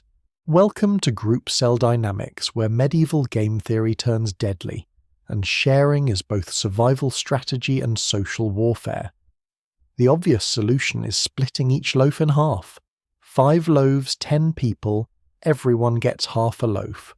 Simple, fair, reasonable, except nothing in a medieval dungeon is simple, and fairness is a luxury you can't afford when you're starving. The strongest prisoner speaks first. He's been here longest, has the most muscle mass remaining, commands respect, through size and willingness to use violence. He suggests, and it's not really a suggestion, that he receives a full loaf. His reasoning, he's strongest, therefore. He needs the most calories to maintain that strength, which benefits everyone because he can protect the group if guards get violent or if another cell tries something. This logic is simultaneously completely reasonable and utterly self-serving. You want to argue. You don't argue. You're not strong enough to win that argument, and losing arguments in group cells has consequences. The next negotiation involves the sick prisoner. He's been coughing for weeks, clearly dying, obviously not going to last much longer. Does he deserve a full share? Half a share? Should the group reduce his portion since he's dying anyway, and conserve resources for those who might survive? This calculation is monstrous. It's also practical. The group argues in whispers while the sick prisoner listens, unable to defend himself, because speaking triggers coughing fits. Eventually someone, usually the prisoner with the most moral authority, often whoever's been here second longest, suggests the Christian approach: equal shares for all trust in God, maintain our humanity, even in hell. It's a beautiful sentiment. It's also naive. Equal shares mean everyone starves equally. Nobody survives equally. You all just die together, feeling morally superior but equally dead. The compromise that usually emerges: tiered distribution. Strongest prisoners get slightly more. Sick prisoners get slightly less. Everyone else gets equal middle portions.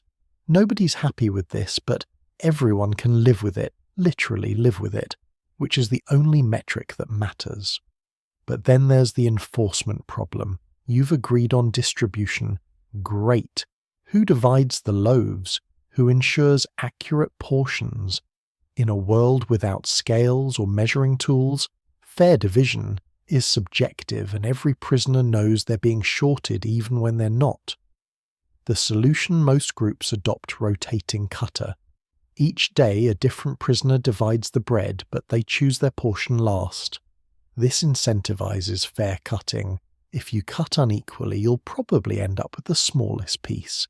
It's brilliant in its simplicity. It also creates tension because every prisoner suspects every other prisoner of subtle cheating, shaving tiny amounts off other portions to make their eventual portion larger. You watch today's designated cutter, a younger prisoner arrested for theft who's been here 3 weeks, carefully divide the loaves. His hands shake. Everyone's watching. He knows that if the group decides he cheated, there will be consequences. Maybe they take tomorrow's portion entirely. Maybe they beat him after the guards leave. Maybe they just make his life miserable through 1,000 small cruelties. The pressure is immense. He finishes dividing. 10 roughly equal portions arranged in a line. He picks last as agreed. Takes what appears to be a middle-sized portion. The tension releases slightly. The group eats, but the game isn't over. Now there's the question of crumbs. When you tear, breadcrumbs fall. When you eat, breadcrumbs scatter. Those crumbs on the floor, whose are they? Community property belongs to whoever can grab them first. Does the person whose bread generated them have first claim? The answer varies by group culture. Some cells have strict crumb rules. All crumbs go into a communal pile distributed equally at day's end. Other cells operate on finders-keepers principles, which benefits the quickest prisoners and creates constant low-level competition. Some cells forbid crumb collection, entirely viewing it as degrading, maintaining that prisoners should have some dignity even while starving. Those cells usually abandon that policy within a week. Then there's the problem of the new prisoner.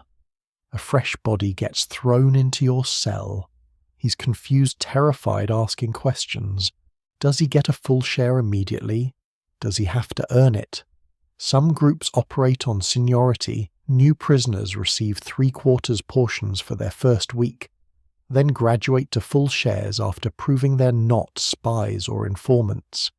Other groups offer full shares immediately as a welcoming gesture, banking that generosity now will be repaid in loyalty later. Your group takes the middle path, full shares for everyone, but the newest prisoner does the worst chores. Empties the latrine bucket, distributes water, handles the corpse if someone dies. It's hazing, but it's also practical. Someone has to do these tasks, and the newest prisoner has the least negotiating power. What's fascinating is how quickly these systems develop. Your group has been together maybe 2 months, but you've already established complex social rules, enforcement mechanisms, and shared understandings that govern every aspect of resource distribution. You've created a miniature society with its own government laws and consequences, all built around 5 loaves of bread. Historians still argue whether group cells had better survival rates than individual cells. Group cells meant shared warmth, shared resources, shared knowledge. But they also meant shared diseases, enforced hierarchies, and constant social stress. Some prisoners thrived in group dynamics using social skills to secure better treatment. Others were destroyed by them, too weak or too proud or too different to navigate the complex social calculations that group survival required. The bread is gone now. It lasted maybe 10 minutes of chewing, swallowing, and careful crumb management. Your stomach is slightly less empty than before. Your position in the group hierarchy remains stable middle tier, neither strong enough to demand extra, nor weak enough to be shorted. You've maintained your social standing for another day. Tomorrow there will be 5 more loaves and the same calculations. The day after that the same. Every meal is a negotiation. Every crumb is politics. Every swallow is survival. The strongest prisoner is already eyeing the sick one, clearly calculating when he'll die and how to redistribute his portion. The sick prisoner coughs wetly, oblivious or resigned. The rest of you sit in silence, doing your own calculations, playing your own strategies in the endless game of who eats what and who survives. 10 prisoners, 5 loaves, one small hell where mathematics meets morality, and morality always loses. There's a child in the cell across from yours. You're not sure how old, maybe 8, maybe 10. Age is hard to gauge when starvation makes everyone look older and childhood makes everyone look more vulnerable. He was thrown in 3 days ago for stealing bread, which would be grimly ironic if it wasn't so devastating. He cries at night. Quiet, muffled crying that he's trying to hide but can't quite manage. His daily bread ration is the same size as yours. Same loaf, same weight, same legal minimum. But he's a child and his body processes starvation differently. Faster, more desperately. He needs more calories relative to body weight, not less. The dungeon doesn't care about pediatric nutrition requirements. The dungeon gives him 1 loaf and calls it justice. Welcome to the most brutal calculation in medieval imprisonment. Who gets protected when everyone's vulnerable, and who gets quietly sacrificed when protection costs too much. Children appeared in dungeons with disturbing regularity.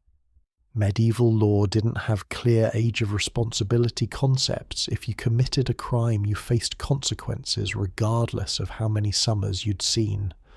Theft, vagrancy, association with criminal family members, even just being orphaned in the wrong place at the wrong time could land a child in chains. Once there, they received no special treatment, no separate juvenile facilities, no child-appropriate rations. Just the same stone cell, same iron manacles, same bread and water as adult prisoners. Their survival rate was abysmal. A healthy adult might endure months on dungeon rations, a child weeks maybe. Their smaller bodies had fewer reserves, higher metabolic needs, less ability to regulate temperature. They got sick, faster recovered, slower, died quieter. Records mention child prisoners almost casually noting their presence, and then their absence with the bureaucratic indifference of inventory management. Some adult prisoners protected the children, shared their rations, gave extra bread, sacrificed their own portions to keep a child alive another day. This generosity was remarkable considering these adults were themselves starving. You're watching your own body consume itself, and yet you tear off a piece of your loaf and pass it through the bars to that crying child because something in your soul can't accept the alternative. This protection created hierarchies of sacrifice. In group cells with children, the strongest prisoners often enforced sharing arrangements. Everyone contributes a portion of their ration to keep the child fed. It was partially altruism, partially practical. A crying, dying child was psychologically unbearable. The sound of a child starving to death did something to adult prisoners that their own starvation didn't. Better to all be slightly hungrier if it meant silence, and the pretense that you hadn't completely lost your humanity. But not all prisoners were generous. Some viewed children as competition for limited resources. One more mouth-consuming rations that could go to someone with better survival odds. In the cruelest groups, children received reduced portions or nothing at all. The logic was brutally practical. The child will probably die anyway, why waste food delaying the inevitable? Save resources for those who might actually survive to see release. Women faced different horrors. Female prisoners were rare but not unknown, arrested for theft, witchcraft accusations, adultery, prostitution, debt. They ended up in the same dungeons as men, sometimes in separate cells, often not. Their vulnerability was obvious and constantly exploited. Guards demanded sexual favors in exchange for food. Male prisoners offered protection that was really just differently packaged assault. A woman's body became currency in the dungeon economy, another resource to trade for survival. Some women navigated this carefully, making strategic alliances with powerful prisoners or guards, trading controlled access for guaranteed rations and safety from random violence. Others refused, starved with dignity, died free of compromise. There's no moral lesson here, both choices were responses to impossible situations. Judging women for survival strategies in medieval dungeons is an exercise in missing the entire point of how power and vulnerability function. Pregnancy in prison was catastrophic. Women delivered babies in cells with no medical care, no clean water, no adequate nutrition. The infant mortality rate was essentially 100%. Babies born in dungeons died from cold from infection, from simple lack of nutrition when mothers couldn't produce milk on starvation rations. Some mothers tried to feed their infants by chewing their own bread into paste, pre-digesting it like birds. Sometimes this worked for a few weeks. Usually it just prolonged the inevitable. Records mention these births in passing clinical notes about a prisoner who was delivered of a child which lived not. No names for the babies. No acknowledgement of the trauma, just notation that a thing happened and then stopped happening. The efficiency of bureaucratic language concealed oceans of grief. The elderly suffered differently. Old prisoners, and old in medieval terms meant maybe 50 couldn't survive on minimal rations. Their teeth were often bad or missing entirely, making the hard dungeon bread nearly impossible to eat. They needed softer food, more nutrition accommodations that the system simply didn't provide. They starved faster than younger prisoners, their bodies less able to adapt, less resilient against cold and disease. Some groups protected their elderly, especially if the old prisoner had skills or knowledge valuable to others. A prisoner who could read might teach others their letters, in exchange for help eating someone pre-chewing his bread or softening it in water. A prisoner with medical knowledge might offer advice in exchange for protection. These arrangements worked when the elderly prisoner had something to trade. When they didn't, they died. The dungeon revealed uncomfortable truths about human nature under stress. Some prisoners became more generous, more protective, more determined to maintain humanity by caring for the vulnerable. Others became calculating, ruthless, willing to sacrifice anyone who decreased their own survival odds. Both responses were understandable. Both were tragic. Neither was wrong in any clear moral sense because survival had its own ethics that existed outside normal morality. You watch that child across the corridor receive his bread. He eats slowly, trying to make it last, not understanding that stretching one meal across hours doesn't increase its nutritional value. You want to give him your portion. You want to protect him. You also want to survive. These desires war inside you. Eventually you tear off a piece of your bread, not much. You can't spare much, but something.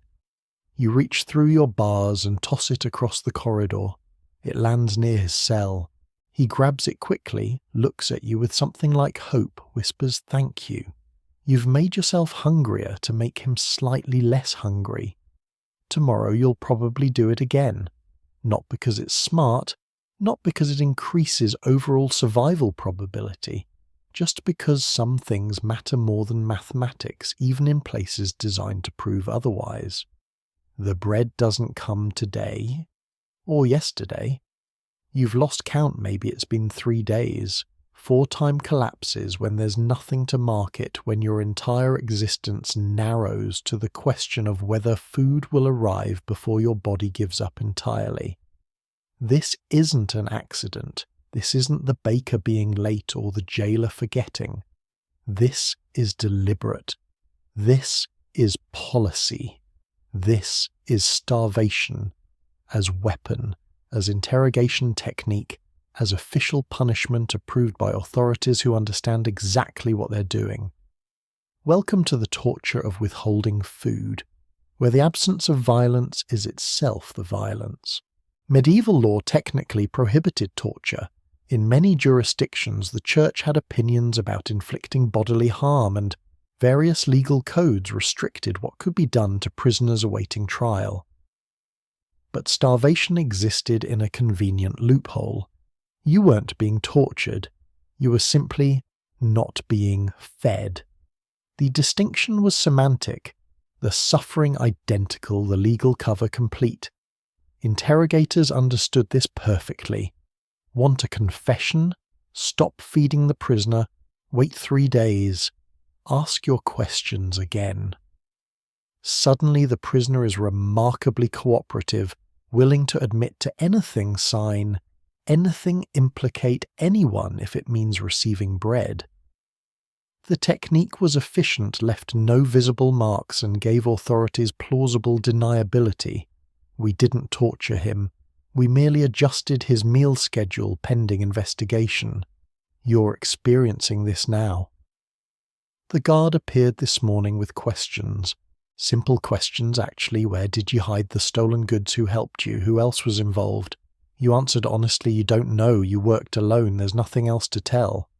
He nodded, made notes, left. No bread arrived. This afternoon he returned. Same questions. Your stomach was cramping by then, your mind fuzzy from hunger, but you gave the same answers because they were true. He frowned, made marks in his ledger, departed. Still no bread. You started to understand. Evening came. No food, no water, even, which meant they were serious about this, willing to risk killing you to get whatever answers they wanted. You lay on your stone floor stomach, making sounds like it was digesting itself, which it was technically, and contemplated your options. Tell them what they want to hear or maintain truth and possibly die. The problem with starvation torture is that it's cumulative. Hitting someone hurts immediately, but the pain fades. Starving someone builds slowly, hour by hour, until your entire existence is hunger. Your thoughts narrow. Your personality erodes. The complex moral considerations that made you resist confession initially begin to seem abstract and irrelevant compared to the concrete reality of your body consuming itself. By day 3, if it's day 3 you're not certain anymore you'd confess to anything. You'd implicate your mother if they asked. You'd claim you plotted to assassinate the king, seduced the archbishop, poisoned the well, caused the plague. Truth became negotiable. Truth became whatever they wanted to hear if it meant bread. This is precisely why starvation torture was so effective. It didn't just cause suffering, it rewired your priorities, made survival trump integrity, reduced you to pure biological need. You stopped being a person with principles and became a stomach with a mouth willing to say anything to fill the former and use the latter. Some prisoners held out longer. The particularly stubborn, the genuinely innocent with nothing to confess, the religiously devoted who viewed suffering as divine test. These prisoners were fascinating to interrogators. How long could a human body last under deliberate starvation? What were the stages of breakdown? When did the mind fracture? The dungeon became an experimental laboratory. Prisoners became subjects and knowledge was gained at the cost of lives. Records exist of prisoners who lasted 7, 8, even 10 days without food before either confessing or dying. These records are written in the same bureaucratic tone as grocery lists. Prisoner refused sustenance from Monday to Thursday, expired Friday morning, confession not obtained. No emotion, no acknowledgement of what those days entailed, just data points in someone's administrative file. The cruelest variant involved partial feeding. You'd receive bread for 2 days, enough to give you hope to remind your body what eating felt like. Then nothing for 3 days. Then bread again. The cycle destroyed you psychologically. You never knew if today was a feeding day or a starving day. You couldn't plan, couldn't adapt, couldn't even settle into despair because hope kept interrupting. This technique broke prisoners faster than complete starvation. The intermittent reward triggered something in the human brain, created desperate gratitude for basic sustenance, made prisoners compliant in hopes of triggering the next feeding cycle. It was behaviorism, before behaviorism had a name-operant conditioning applied to human suffering with medieval practicality. Some authorities used starvation as official sentence, not execution that required public spectacle, legal formality. Just stop feeding someone. They'd die in a few weeks quietly in their cell, and the records would note died during imprisonment, without specifying cause. The Crown saved money on executions, avoided public controversy, and achieved the same end result: efficient justice. The psychological impact on survivors was permanent. Prisoners released after starvation torture never fully recovered their relationship with food. They hoarded bread compulsively. They couldn't tolerate missing meals without panic attacks. They'd eat until sick because their bodies remembered famine and screamed at them to consume whenever possible. The torture ended when they left the dungeon, but the trauma stayed carved into their nervous systems. What's grimly fascinating is how authorities justified this. They weren't being cruel, they were being efficient. Why waste resources feeding someone who wouldn't cooperate? Why let a prisoner eat when they could be providing useful information instead? The logic had a terrible internal consistency, like most atrocities do when examined from the perpetrator's perspective. The guard returns now. You hear his footsteps, recognize his gait. Your heart races. Will he have bread? Will he have more questions? Will this be the moment you break? He appears at your bars. No bread visible. Your stomach clenches. Ready to talk, he asks, his voice professionally neutral, like he's discussing weather rather than your slow death. You open your mouth to answer. What comes out will determine whether you eat today, whether you survive this, whether you maintain whatever shred of integrity you have left or surrender it for the promise of bread. The choice should be harder than it is, but you're so hungry, so desperately, achingly hungry. And hunger has its own morality that makes everything else irrelevant. The cauldron arrives on Wednesdays. You know it's Wednesday because the cauldron comes, which is the only way you track time anymore. Days blur into darkness, but Wednesday has soup, and soup is a miracle worth remembering. The guard wheels it down the corridor on a squeaking cart. You hear it coming from 3 cells away, that metallic scrape and the slosh of liquid. Your mouth floods with saliva before you even see it. Your body remembers. Wednesday means something warm, something with flavour, something that isn't bread. He stops at your cell, ladles soup into a wooden bowl, passes it through the bars. You take it with shaking hands, careful not to spill a single drop because every drop is precious. The bowl is warm against your palms, actual warmth, the first warmth you've felt since last Wednesday.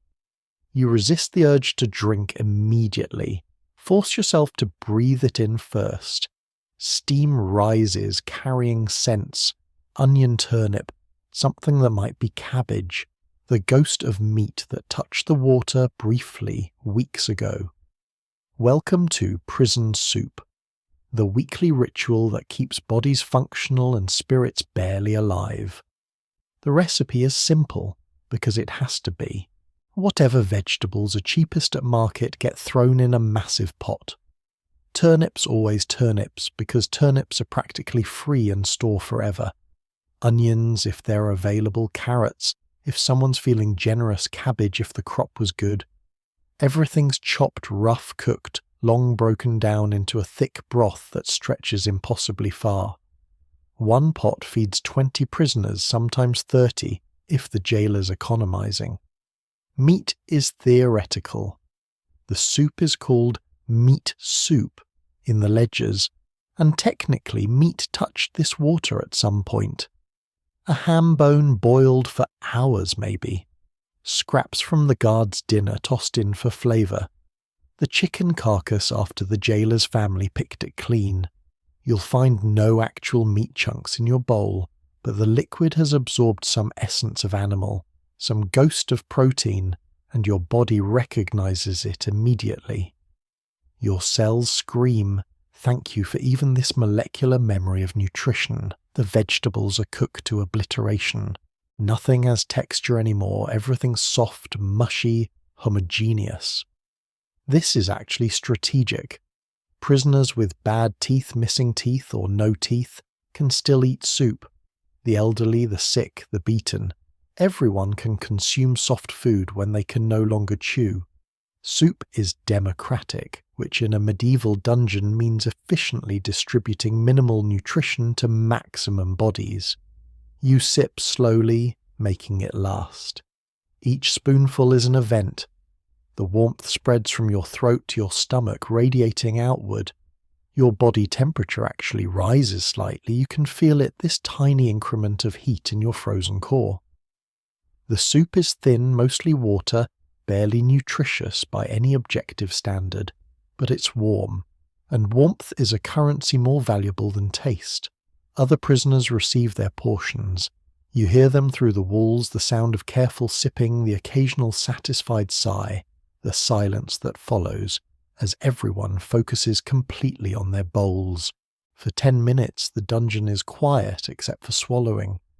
For 10 minutes everyone is somewhere else, mentally remembering meals that came hot and regular, remembering tables and families and the luxury of complaining about food. The communal aspect is what makes this powerful. You're all eating the same soup from the same pot at the same time. It's the closest thing to shared experience you have in this place of isolation. You're connected to every other prisoner by this liquid, this moment, this temporary reprieve from individual suffering. It's almost like being human again. Some prisons had prisoners prepare the soup themselves. If you were in a large communal cell, the jailer might deliver raw vegetables and instruct you to cook. This required cooperation, skill, and equipment you didn't have. Prisoners would fashion cooking vessels from whatever was available: metal bowls, clay pots, even hollowed rocks if nothing else existed. They'd build tiny fires from straw and wood scraps, carefully nursing flames that the guards would extinguish if they grew too large or threatened castle safety.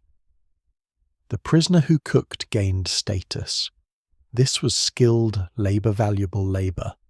A good soup cook could stretch ingredients impossibly far, add foraged herbs for flavour, make edible food from scraps the pigs would reject. These prisoners ate first, ate slightly more, and received deference from others who understood their survival depended on culinary alchemy. The cooking process also provided something precious: activity. Making soup took hours, chopping with crude implements, tending the fire, stirring constantly to prevent burning. Those hours were hours not spent in despair, hours where your mind focused on tasks rather than on your situation. Prisoners who cooked survived longer psychologically, their minds occupied with immediate problems instead of spiralling into hopelessness. But most dungeons didn't trust prisoners with fire or implements that could become weapons. Your soup arrived pre-made, pre-portioned, predetermined. You had no control over its composition, temperature, or quantity. You received what you received and were grateful, because the alternative was no soup at all. Historians still argue about soup's nutritional value. Was this actually sustaining prisoners, or just making starvation slightly slower? The vegetables provided some vitamins, some fibre. The meat essence offered trace proteins. The warm liquid helped with hydration and body temperature regulation. But was it enough? Probably not. Prisoners on bread and weekly soup diets still wasted away just marginally slower than prisoners on bread alone. What soup provided was psychological. It broke monotony. It offered variety, warmth, flavour, things that matter to human experience beyond pure caloric survival. You could technically survive on identical bread portions forever, but your mind would fracture from the sameness. Soup represented proof that the world still contained different experiences, that life wasn't just eternal repetition of bread and water and darkness. You reach the bottom of your bowl. There's sediment there, vegetable fragments too small to identify mysterious bits of organic matter. You tip the bowl back, drink every drop, use your finger to scrape out anything clinging to the sides. Nothing gets wasted. The bowl goes back, empty, licked, clean, spotless. The guard collects it. His cart moves on wheels, squeaking cauldron sloshing. The sound fades. Silence returns. You sit with your warm stomach and the memory of flavour.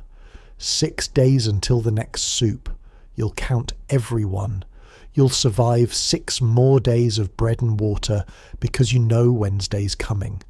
Because soup is coming. Because warmth and flavour and something that isn't bread is coming. The cauldron sustains more than bodies. It sustains hope, the most dangerous, most necessary thing you still possess. You hear them before you see them, voices from the street above, muffled but distinct. Children playing. A woman calling someone home for dinner. The everyday sounds of a town that continues existing despite your disappearance from it. Your cell has a window. Calling it a window is generous. It's more like a crack in the stone, maybe 6 inches wide, positioned at street level. Which means people walking past can see down into your cell if they bother to look, and you can see up into their world if you position yourself correctly. You also can speak to them, and beg from them, and sometimes if you're lucky or persuasive or pitiful enough, they give you things. Welcome to street-level dungeons where the line between imprisonment and public spectacle blurs into something weird and occasionally merciful. Not all dungeons were buried deep in castle basements. Some were built at street level or just below it, their windows opening onto public thoroughfares. This served multiple purposes: natural light reduced guard, lighting costs, street-level access made prisoner delivery easier, and public visibility functioned as deterrent. See this miserable wretch in chains. This could be you. Obey the law. But it also created an unexpected dynamic. Prisoners could interact with free people. You could talk to passers-by, ask for news, beg for food. And some passers-by, motivated by charity curiosity or guilt, would respond. They'd drop coins through your window bars, toss bread, pass small items, sometimes just stop and talk, treating you like a human rather than forgotten inventory.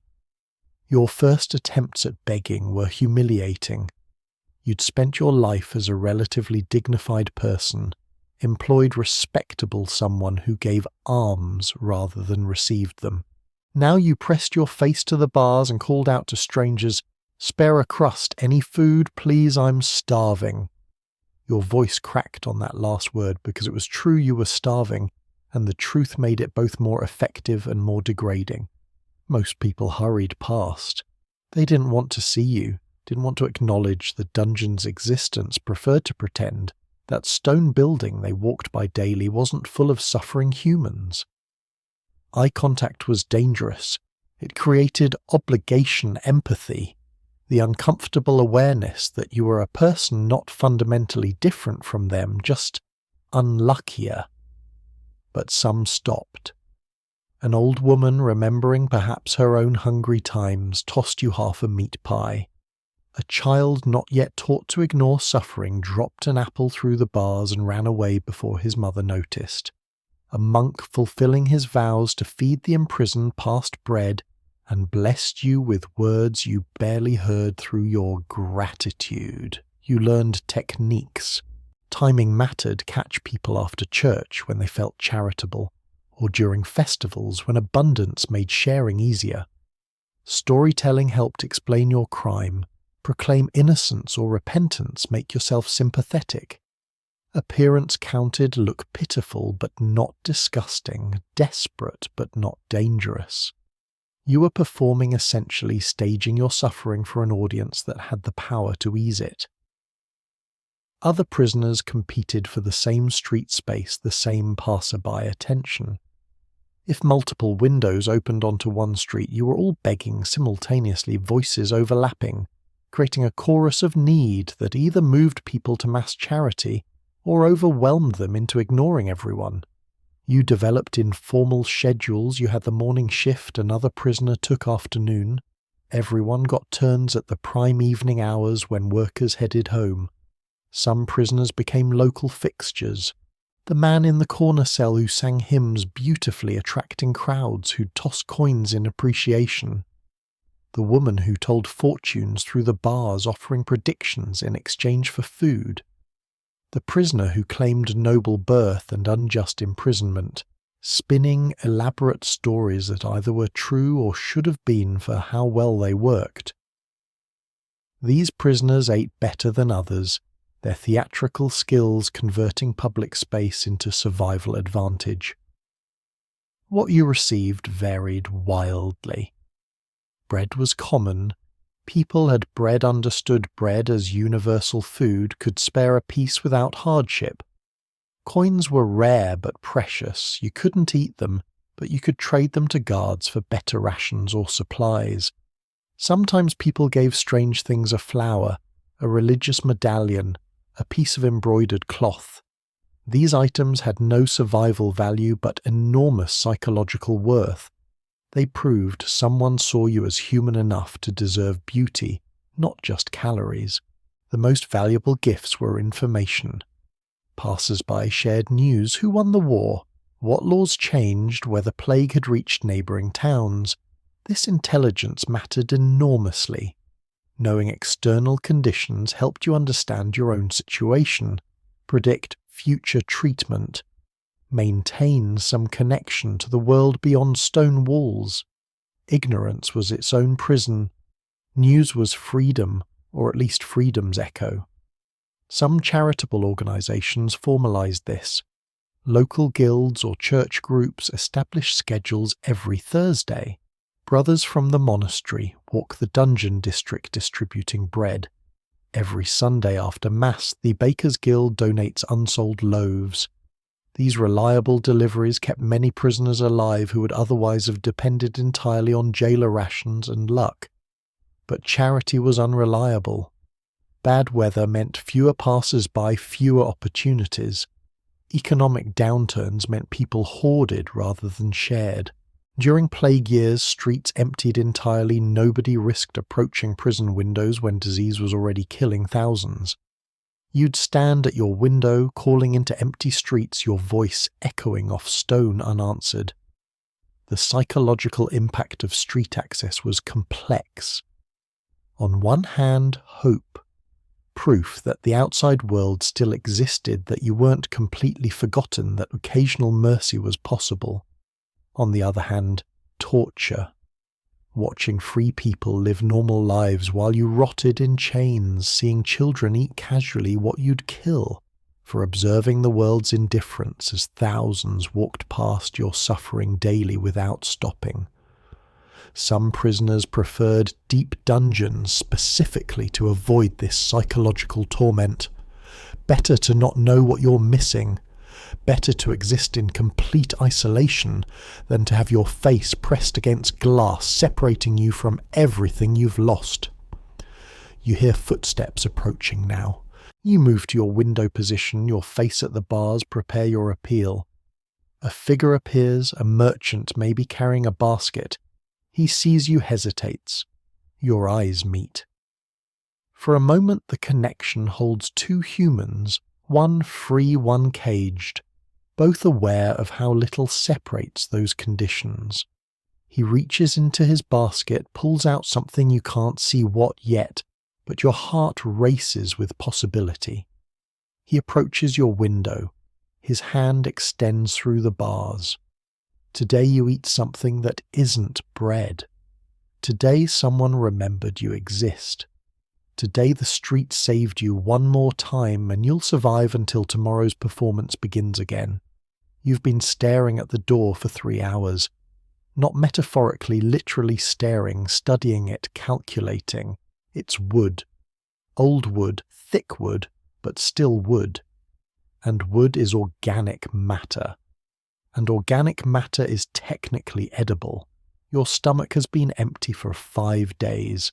The bread stopped coming, you're not sure why. Maybe the jailer forgot. Maybe your family stopped paying. Maybe this is punishment for something you said or didn't say. The reason doesn't matter. What matters is that you're going to die if you don't eat something soon, and the only edible thing in this cell that you haven't already consumed is the door. Welcome to the most desperate tier of dungeon survival, where prisoners literally eat their prisons trying to escape starvation, and sometimes, impossibly, it works. The idea seems insane until you're living it. But leather is just treated animal hide. Wood is just plant fibre. Your body can process both, technically, if you can get them into your stomach. The problem is they're not designed to be food. They're designed to be structural materials, which means they're tough, unappetizing, and your digestive system will protest violently. But protest is better than death, so you start gnawing. The leather bindings on your chains are the first target. Someone wrapped leather straps around the iron to prevent the metal from cutting your wrists, bloody a small mercy that's about to become your dinner. You work the leather loose with your teeth pulling, tearing, finally getting a strip free. It's all dry, probably treated with substances that aren't food safe, definitely disgusting. You chew it anyway. Leather requires serious effort. It doesn't break down easily, your teeth work and work your jaw aches. Your saliva tries to soften it, but barely succeeds. Eventually you get pieces small enough to swallow. They sit in your stomach like stones, your body having no idea what to do with this material. You feel sick immediately. But you also feel like you've eaten something which is psychologically powerful, even if nutritionally questionable. Some prisoners ate their shoes. Leather boots, leather soles, even the stitching if it was made from gut rather than plant fibre. One recorded case mentions a prisoner who consumed both his shoes over the course of a month, carefully rationing pieces, chewing them into paste before swallowing. He survived his imprisonment and was released, though his feet were ruined from months of walking on bare stone. He'd traded mobility for survival, a calculation that made sense when the alternative was death. The door beckons next. You can't eat the whole door, obviously, that's structurally impossible, and you need it to remain mostly door-shaped, because when guards eventually come, you don't want them noticing you've been consuming the prison. But the edge is the bottom, where it's already worn and splintered. The places where wood has softened from moisture, those are targets. You gnaw at the door frame like a beaver. Your teeth scrape wood, pulling away splinters, tiny fibres that you can actually swallow. Wood tastes like nothing, and everything, earth. Dust the ghost of the tree it used to be. It's fibrous in your mouth, difficult to break down, but persistence works. You spend hours gnawing your jaw, cramping your teeth, aching, accumulating enough wood fragments to constitute something resembling a meal. Your digestive system doesn't thank you. Wood is indigestible. Cellulose humans lack the enzymes to break it down properly. It passes through your system mostly unchanged, providing zero nutrition, but at least providing bulk, making your stomach feel temporarily less empty. That psychological benefit matters. Hunger is partially physical, partially mental. Filling your stomach with anything, even non-nutritious matter, tricks your brain into believing you've eaten. Some prisoners ate the mortar between stones. Medieval mortar was often lime-based, mixed with sand and sometimes animal products. It was alkaline caustic, definitely not food, but it was soft enough to scrape away and swallow. Prisoners died from this, the lime burned their throats, and stomachs caused internal bleeding, killed them slowly and agonizingly. But some survived their bodies, somehow processing or expelling the mortar without fatal damage. Desperation makes you gamble with outcomes most people would never risk. The straw on your floor became food too. Not nutritious straw, probably contaminated straw, but technically plant matter your body might extract something from. You'd chew it endlessly, working it into pulp, swallowing the result. It tasted like dust and decay. It provided essentially no nutrition. But it was activity distraction, the illusion of eating that kept your mind from complete breakdown. What's darkly fascinating is that this sometimes facilitated actual escape. Prisoners gnawing on doors or wooden beams for food occasionally weakened those structures enough to create escape opportunities. You're eating the door to survive, but you're also inadvertently eating your way toward freedom.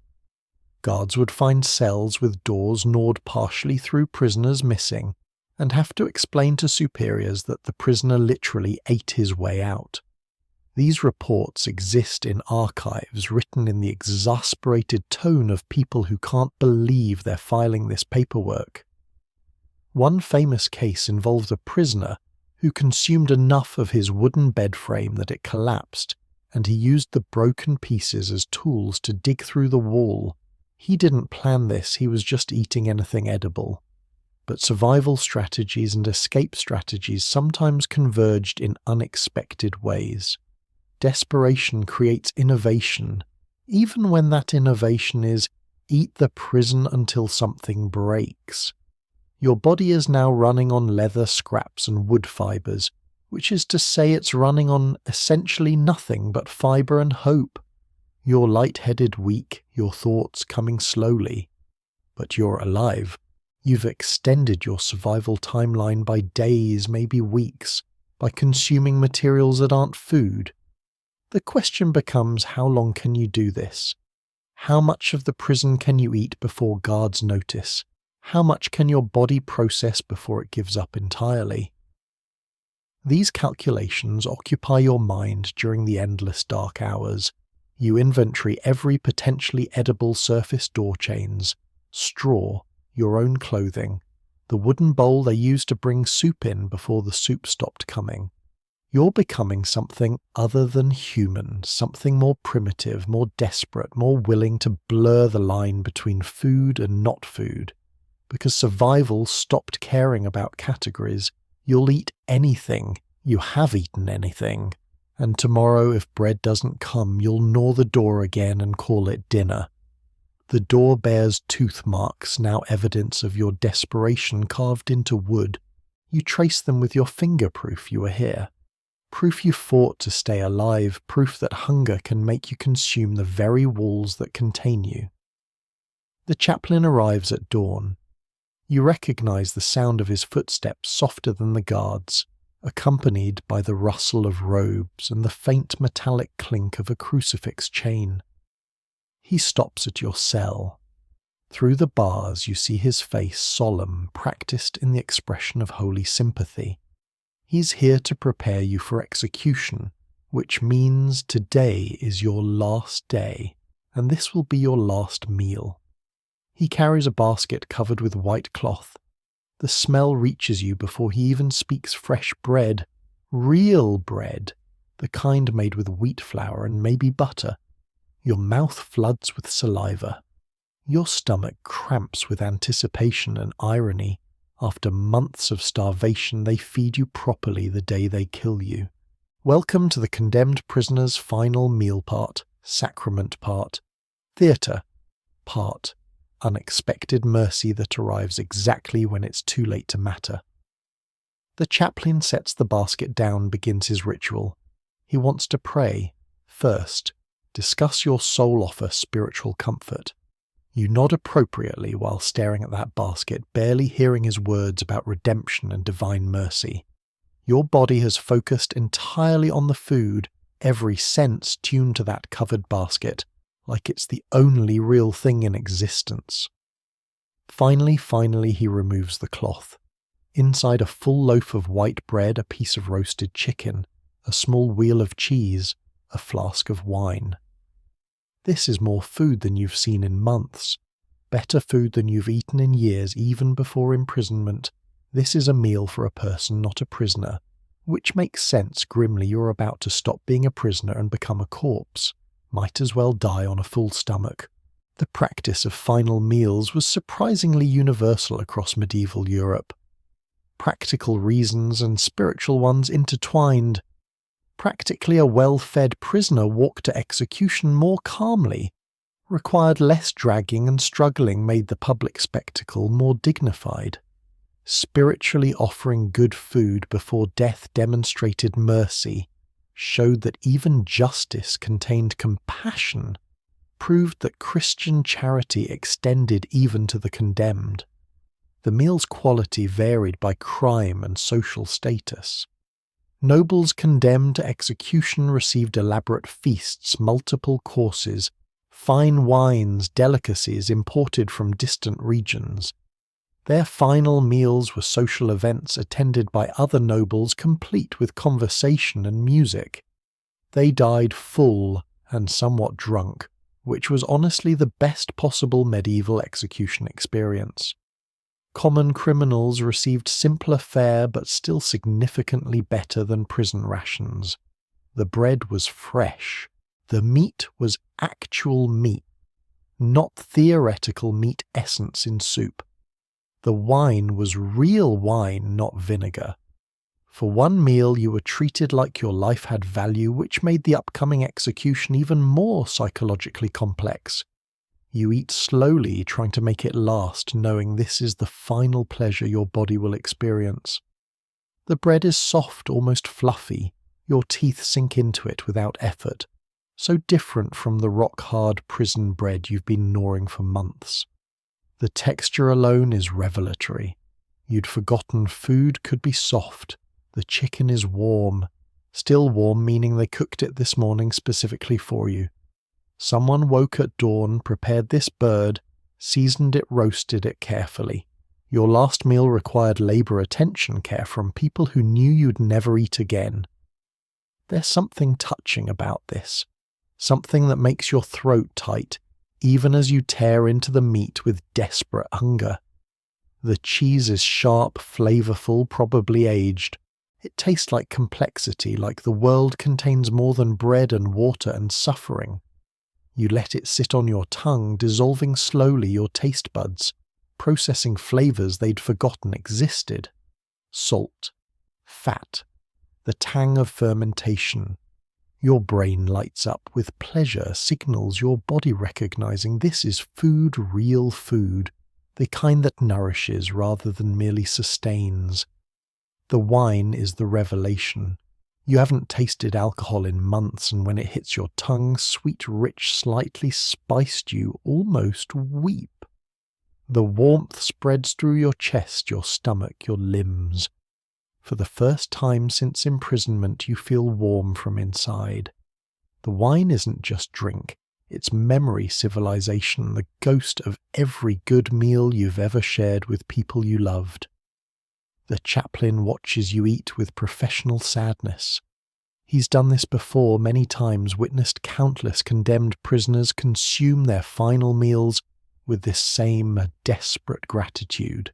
He knows what you're feeling, the bittersweet joy of excellent food combined with the knowledge that it's ending, all of it's ending. Today's execution will close not just your life, but your mouth's ability to experience taste forever. Some prisoners refuse the final meal, a form of protest, of maintaining agency, of saying you can kill my body, but you can't make me perform gratitude for it. These refusals made guards uncomfortable. The ritual required participation. The condemned accepting mercy made the execution feel more legitimate. When prisoners rejected the meal, they rejected the entire theatrical framework that made killing seem civilized. Others requested specific foods. Simple requests, usually their mother's bread recipe, a particular stew they'd loved as children, the first meal they'd shared with their spouse. These requests were sometimes honored, sometimes ignored depending on the executioner's mood and the availability of ingredients. But asking was itself powerful exercising choice, making demands, asserting that your preferences mattered even hours before death. You finish eating. Your stomach is full for the first time in months, uncomfortable, actually overfull, your shrunken stomach, struggling with the sudden abundance. You feel sick and satisfied simultaneously, your body confused by this unexpected feast after endless famine. The chaplain begins his prayers again, more insistent now. Time to discuss your immortal soul. Prepare for judgment. Confess final sins. You half listen, your attention divided between his words about heaven and your stomach's struggle to process chicken. This is dying, spiritual and physical, profound and absurd, your soul supposedly ascending while your digestive system works overtime. The guards arrive, iron keys rattle, your cell door opens for the first time in months. They're gentle, surprisingly no rough handling, no unnecessary violence. The meal has transformed you from prisoner to condemned, and condemned prisoners receive different treatment. You're already halfway to being a memory. You walk toward the execution site, your stomach full, your mouth still tasting wine. In a few hours you'll be dead, but right now in this moment you're fed. You're warm. You remember what it felt like to be human. The last meal was mercy and cruelty intertwined, giving you everything you'd wanted exactly when it could no longer save you. The prison physician arrives, carrying a leather bag that smells of herbs and old blood. He's here to assess you, not because anyone particularly cares about your health, but because keeping prisoners alive long enough to serve their sentences or face trial is economically and legally necessary. Dead prisoners create paperwork, investigations, potential liability. Better to keep you functioning, even minimally. He examines you with the detached professionalism of someone inspecting livestock. Checks your pulse, looks at your tongue, presses your abdomen, asks about your bowel movements. You answer honestly, what's the point of lying, describing the diarrhea. The stomach cramps the blood you've been seeing occasionally. He nods, makes notes, diagnoses you, according to medieval medical theory. Welcome to humoral medicine in the dungeon, where your starvation isn't just physical, it's a cosmic imbalance requiring correction through carefully prescribed foods you'll never actually receive. Medieval physicians understood the body through the theory of 4 humours: blood phlegm, yellow bile, and black bile. Health meant these humours existed in proper balance. Illness meant imbalance. Your current condition, gaunt, weak, prone to fever, indicated an excess of black bile, making you melancholic, cold, dry. The prescription was obvious hot, moist foods to counteract the imbalance. Rich meats, wine, butter, warming spices. The irony is spectacular. You're starving because you receive only bread and water, and the medical solution is foods you'll never access because you're in prison. The physician writes his recommendations in careful script-roasted foul beef broth, spiced wine, knowing the jailer will ignore them completely. But the examination and prescription serve their purpose. Documentation proving medical care was provided, protecting authorities from accusations of neglect. Some physicians genuinely tried to help. They'd recommend foods available within prison constraints: garlic to strengthen blood, onions to balance humours, herbal teas to ease digestion. These suggestions were practical, achievable, occasionally effective. A prisoner whose rations included these items had better survival odds, their body receiving minimal but targeted nutrition. Garlic was particularly valued. Medieval medicine considered it a wonder food, warming, drying, protective against disease. Some prisons added garlic to bread or soup specifically for health maintenance. Prisoners chewed raw garlic cloves despite the burning sensation, believing it prevented plague, strengthened their constitution, kept death temporarily at bay. Whether garlic actually helped or was elaborate placebo is something historians still debate, but prisoners swore by it. Bread itself was medicalized. Not all bread was equal according to humoral theory. White wheaten bread was hot and moist, suitable for sanguine temperaments. Dark rye bread was cold and dry, appropriate for choleric types. Barley bread was cooling and moistening. The bread you received was supposed to match your humoral constitution, though in practice you received whatever bread was cheapest, regardless of whether it balanced your humours or threw them further into chaos. Fasting was considered therapeutically valuable under certain conditions. If you suffered from excess hot humours, fever, inflammation, redness, deliberate fasting would cool your system, restore balance. This meant some prisoners' starvation was reinterpreted as medical treatment. You're not being neglected, you're being therapeutically fasted. The fact that you were starving either way didn't enter the medical calculation. Water quality mattered enormously in humoral medicine. Different water sources had different humoral properties. Spring water was cold and moist, while water was cooler and heavier. River water was potentially corrupting. Rainwater was pure but cold. The physician examining you would ask about your water source, note its properties, and recommend adjustments that would never happen because you drank whatever water the guards brought. Some physicians prescribed specific meal timing according to humoral cycles. Eat heavy foods during the day when digestion is strongest. Avoid food at night when the body's heat diminishes. These recommendations assumed you had control over when you ate laughable in a dungeon, where food arrived on whatever schedule the guards remembered. But the physician recorded his advice anyway, creating the appearance of proper medical care. The most progressive physicians recognized that dungeon conditions themselves were medically harmful. Cold, damp cells promoted phlegmatic imbalances. Darkness and despair increased black bile. Lack of exercise stagnated blood. They'd write recommendations for prisoner housing improvements, warmer cells, better ventilation, periodic outdoor exposure, increased rations. These recommendations were filed away and ignored, but they represented genuine medical understanding that environment affected health. Some remedies were bizarre by modern standards, but reflected medieval logic. Bleeding was prescribed for various conditions. Too much blood caused certain symptoms, so removing blood restored balance. Prisoners were bled therapeutically, weakening them further when they were already weak.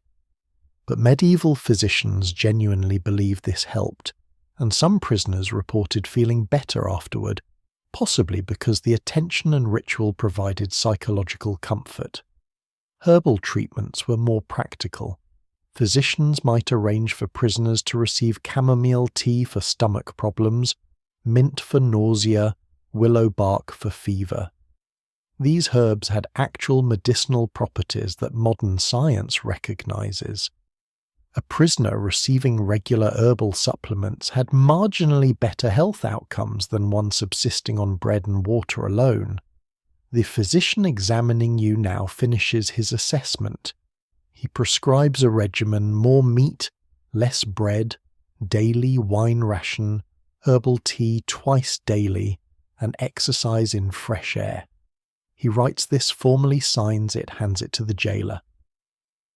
The jailer glances at it, nods non-committally, and you both know that nothing will change. You'll continue receiving bread and water because that's what the budget allows and what the system provides. But the examination served its purpose. When you eventually die, or when you're released, or when questions arise about your treatment, there will be documentation showing a physician examined you and made recommendations. That you didn't receive those recommendations is a separate issue, not the physician's responsibility. The medical legal theatre is complete. The physician packs his bag, offers perfunctory encouragement, try to stay strong, and departs.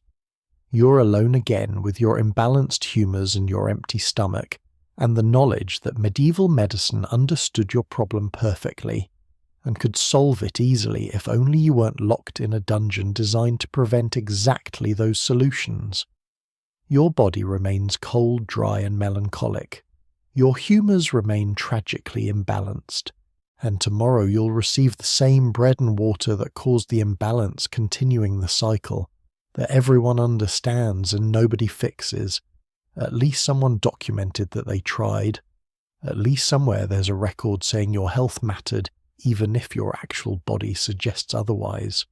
The door opens, actual daylight, real unfiltered sunlight floods your cell so bright you have to shield your eyes.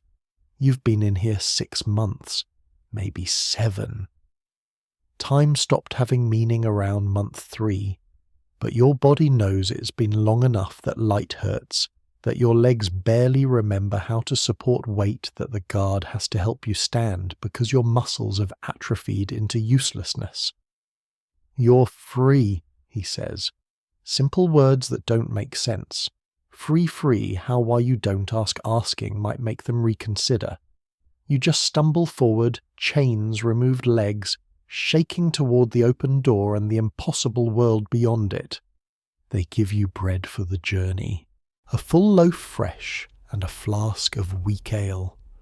More food than you've had in days, given freely, no cost, no negotiation. You clutch it like treasure as you walk, or try to walk through corridors you haven't seen in months upstairs that exhaust you, after 3 steps toward freedom that still feels theoretical. Outside the world is overwhelming. Colours exist again. Sounds that aren't echoing stone and moaning prisoners. The smell of the street horses cooking fires, human activity instead of mould and human waste. It's too much. Your senses, dulled by months of deprivation, can't process this abundance of stimulation. You sit down immediately on the street corner, breathing hard, trying not to vomit. Welcome to release day, the moment you've fantasized about for months, which turns out to be more complicated and terrible than you imagined. You try to eat the bread. Your hands shake, bringing it to your mouth.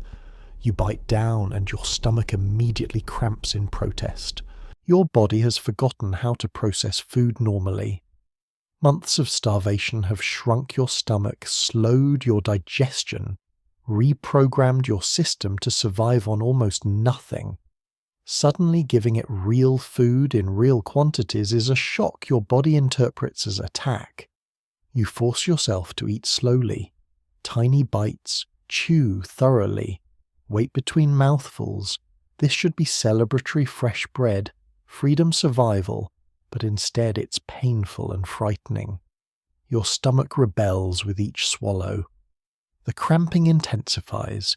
You're sweating, nauseated, wondering if you survived months of prison only to die from eating too much bread too quickly.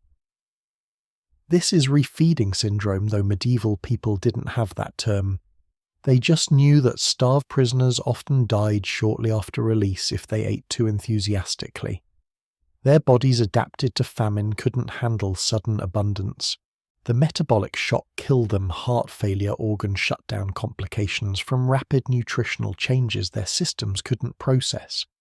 Smart survivors knew to eat carefully. They'd heard stories, seen other released prisoners gorge themselves and collapse. They approached food with the caution of people handling dangerous substances. A little bread now, wait an hour, a little more. Gradually reintroduce their bodies to the concept of adequate nutrition.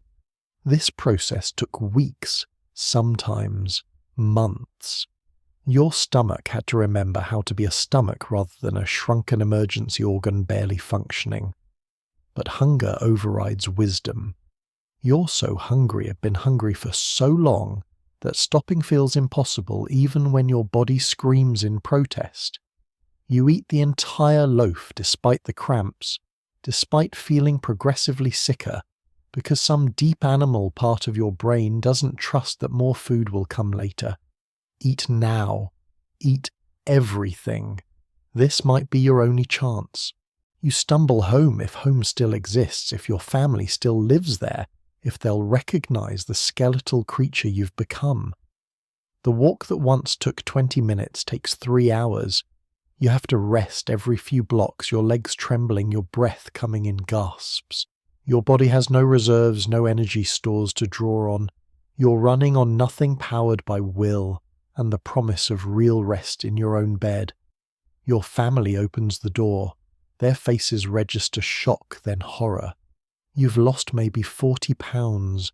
Your skin hangs loose greyish. Your eyes are sunken, your teeth loose from malnutrition. You look like death, and from their expressions you understand they'd half expected you to actually be dead. Your survival is surprising even to people who love you. They try to feed you immediately. Soup, bread, meat, everything they have. They want to fill you, repair you, undo months of damage in one generous meal. You try to explain slowly, can only eat slowly, but they don't understand. How can eating be dangerous? Eating is healing. Eating is love. They press food on you with desperate affection. You eat too much. Of course you do. Your shrunken stomach, your damaged digestive system, your body's confused metabolic state. All of this combines with emotional reunion and family generosity to create a meal that nearly kills you. Within hours, you're violently ill, vomiting everything you've consumed, your body rejecting the abundance it craved. The next week's a misery. You eat carefully, tiny portions, bland foods. Gradually, your stomach expands, your digestion improves, your body remembers how to process nutrition. But the psychological damage is permanent. You hoard food compulsively, now unable to throw anything away, panicking when meals are delayed.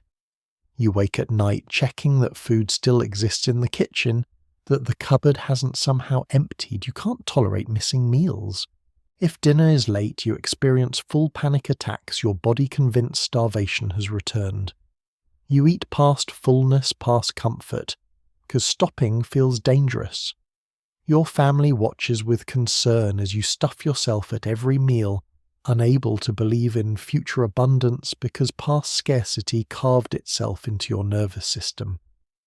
Some released prisoners never recovered. They remained psychologically imprisoned, their relationships with food permanently damaged. They died young from malnutrition-related complications, or from overeating their weakened systems couldn't handle, or from infections their compromised immune systems couldn't fight. Prison released their bodies but kept their health. You sit at your family's table trying to eat normally, trying to pretend you're the person who left months ago. But that person died in the dungeon. What came back is someone hard a stranger, permanently marked by hunger. Someone who knows that civilization is exactly 3 days of missed meals away from collapse, that the human body will consume itself to survive, that bread is both salvation and sometimes poison. Your stomach cramps. You're eating too much again. You can't stop. The plate empties and you reach for more, driven by hunger that's no longer physical but lives in your bones, your memory, your soul. Freedom tastes like bread that hurts to swallow, but it tastes, and you're alive to taste it, and that's victory, however painful. Years later, you still wake in the night feeling your stomach clench. Not from current hunger, your life now includes regular meals, enough food, even occasional abundance. The hunger is memory phantom sensation, your body remembering what it learned during those months in stone and darkness. Your nervous system remains convinced that famine could return at any moment, that survival requires constant vigilance, that bread might disappear tomorrow. You keep extra loaves in your house. More than reasonable, more than necessary. They go stale before you can eat them, but you replace them anyway, maintaining a stockpile against disaster that logic says won't come, but experience taught you always might. Your family has stopped commenting on this. They've learned that some things the dungeon took can never be fully recovered. The weight of those months settles differently as time passes. Initially it was purely physical, the literal weight of stone's chains, hunger's gravity pulling you toward death. But now it's psychological weight, memory's mass, the burden of knowing what your body can endure and what that endurance costs. You survived, which sounds triumphant until you realize survival means carrying that experience forever. Other survivors recognize each other. You can spot them in markets, at church, walking streets.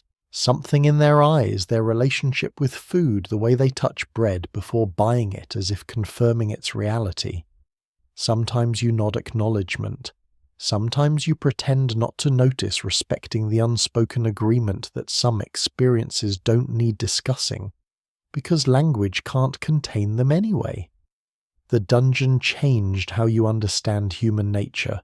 You witnessed generosity and cruelty, often from the same people, sometimes in the same moment. The prisoner who shared bread one day and stole your water the next. The guard who brought extra soup sometimes and withheld it cruelly other times. You learned that humans aren't consistently good or evil. They're context-dependent, capable of both. Depending on circumstances you can't predict or control. You understand now that medieval society functioned because most people never experienced what you experienced. The vast majority lived their entire lives without entering a dungeon, without starving, without learning their body's breaking point. This ignorance allowed civilization to continue, allowed people to believe in justice and order, and the basic decency of systems that were actually neither decent nor just, but merely functional enough to sustain themselves. The stories about dungeon survival spread in ways that surprise you. People ask questions. What did you eat? How did you endure? What was it really like? They want tales of dramatic suffering or miraculous endurance. They seem disappointed when you describe the mundane reality. Mostly, you just waited. waited for bread, for water, for time to pass, for someone to remember you existed. Survival wasn't heroic, it was boring and terrifying, simultaneously endless monotony punctuated by moments of acute crisis. But some things can't be explained to people who haven't lived them. The taste of rat meat, the relief of warm soup after weeks of cold bread, the psychological torture of watching nobles eat while you starved 3 cells away, the peculiar intimacy of sleeping pressed against other prisoners for warmth. The moment you realized you'd gnawed through leather bindings and considered this normal. These experiences exist outside language, beyond the reach of storytelling. The children you pass sometimes beg in streets, and you always give them something. Always. Your family considers you too generous, but they don't understand you see your own face in those hungry eyes. You remember being 8 years old in a cell across from yours crying, quietly, slowly dying while adults made political calculations about whether feeding him was worthwhile. You give because you can't not give, because some doors the dungeon opened in your soul won't close again. Food tastes different now. Not better or worse, just permanently loaded with meaning. Bread isn't bread, it's survival and suffering and the difference between life and death. Water isn't water, it's every moment of thirst, every contaminated pitcher, every choice between poison and dehydration. Wine is the final meal before execution, warmth spreading through your chest, the last pleasure before nothing. You can't eat normally anymore because normal eating assumes food is just food, and you know better. Historians will write about medieval prisons, eventually distant scholars, examining records, drawing conclusions about legal systems and punishment philosophies. They'll note the rations, calculate nutritional content, debate whether starvation was deliberate policy or unfortunate consequence. They'll be right and wrong, simultaneously right about facts wrong, about what those facts meant to bodies that lived them. Because the history that matters isn't written in official records. It's written in your bones, which never fully recovered their density, in your teeth loosened by months of malnutrition, in your stomach permanently unable to process abundance without distress, in your dreams where you're still chained to stone, still waiting for bread that may or may not come, still calculating whether the rat in the corner is catchable or if you'll starve first. The dungeon wasn't just a place you were, it became part of who you are. The hunger isn't just something you experienced, it's something you carry permanent as scars, invisible as memory, heavy as stones that once pressed against your back. You survived, which means you're alive to remember to wake at night clutching your blankets, to check the kitchen cupboard compulsively, to give bread to strangers who remind you of who you were. Some nights you dream you're back there. The cold stone, the darkness, the waiting. In the dream you know you survived before, but that knowledge doesn't comfort, because maybe this time will be different. Maybe this time you won't wake up. Maybe this time the bread won't come and you'll join the prisoners whose names were recorded once, and then forgotten, lost to time and hunger, and the universal indifference of systems that process bodies without seeing people. Then you wake. Your house is warm. Your pantry is full. Your family sleeps safely nearby. You survived. You escaped. You're free. But part of you never left that cell. Part of you is still there, still hungry, still waiting, still calculating how many days you can last on a single loaf of bread. The weight of stones never fully lifts. You just learn to carry it differently. You learn that survival isn't triumph, it's continuation. The body's stubborn refusal to quit, even when quitting would be easier. You learn that hunger is patient, that it waits in memory like it waited in cells, that it never truly leaves once it's known you thoroughly. The dungeon taught you this. Humans can endure almost anything. But endurance has costs that survival doesn't erase. You carry those costs, you'll carry them forever. The weight of stones and hunger, and the memory of bread that came or didn't that saved you, or nearly didn't that tasted like survival, and sometimes tasted like slow death. This is what prisoners ate. This is what it cost them. This is what remains when the eating ends but the hunger never does. And now let's wind down together. Feel the weight of those centuries settling not on your shoulders but somewhere softer, in the space between waking and sleep where history becomes dream and suffering becomes story. Those dungeons are empty now, their stones silent, their chains rusted into nothing. The prisoners who starved there are dust, their hunger finally satisfied by the ultimate rest.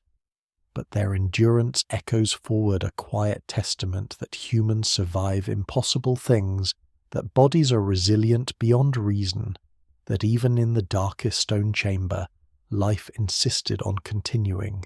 You've travelled with me through cold and hunger, through rat hunting and door gnawing, through the mathematics of shared bread and the torture of withheld water. You've felt the weight of those stones, tasted that grey bread, known that particular emptiness that isn't just physical hunger, but the slow erosion of everything that makes you feel human. Now let it go. Let those images fade like old photographs. Let that hunger dissolve into the safety of your present moment. Your bed is warm. Your stomach is satisfied. The darkness around you is chosen comfortable safe. No chains bind you. No stone presses your back. No guard determines whether you eat tomorrow. Breathe deeply. Release the tension those stories built. Their history now important to remember, but distant enough to rest from. The prisoner's suffering was real, but your listening honoured it, kept their memory alive, ensured their endurance wasn't forgotten. Sleep well, knowing that survival is written in human bones, that even in our darkest moments, we find ways to continue to endure to last one more day. Those medieval prisoners teach us that resilience isn't dramatic. It's patient, quiet, stubborn as breathing. The stones are silent now. The hunger is memory, and you are safe, warm, free to sleep without counting the hours until bread might arrive. Rest now. Let history settle. Let the darkness be gentle. Tomorrow you'll wake to a world where food is certain, where hunger is temporary, where survival doesn't require miracles. Good night. The story ends here. See you in the next video. Good night.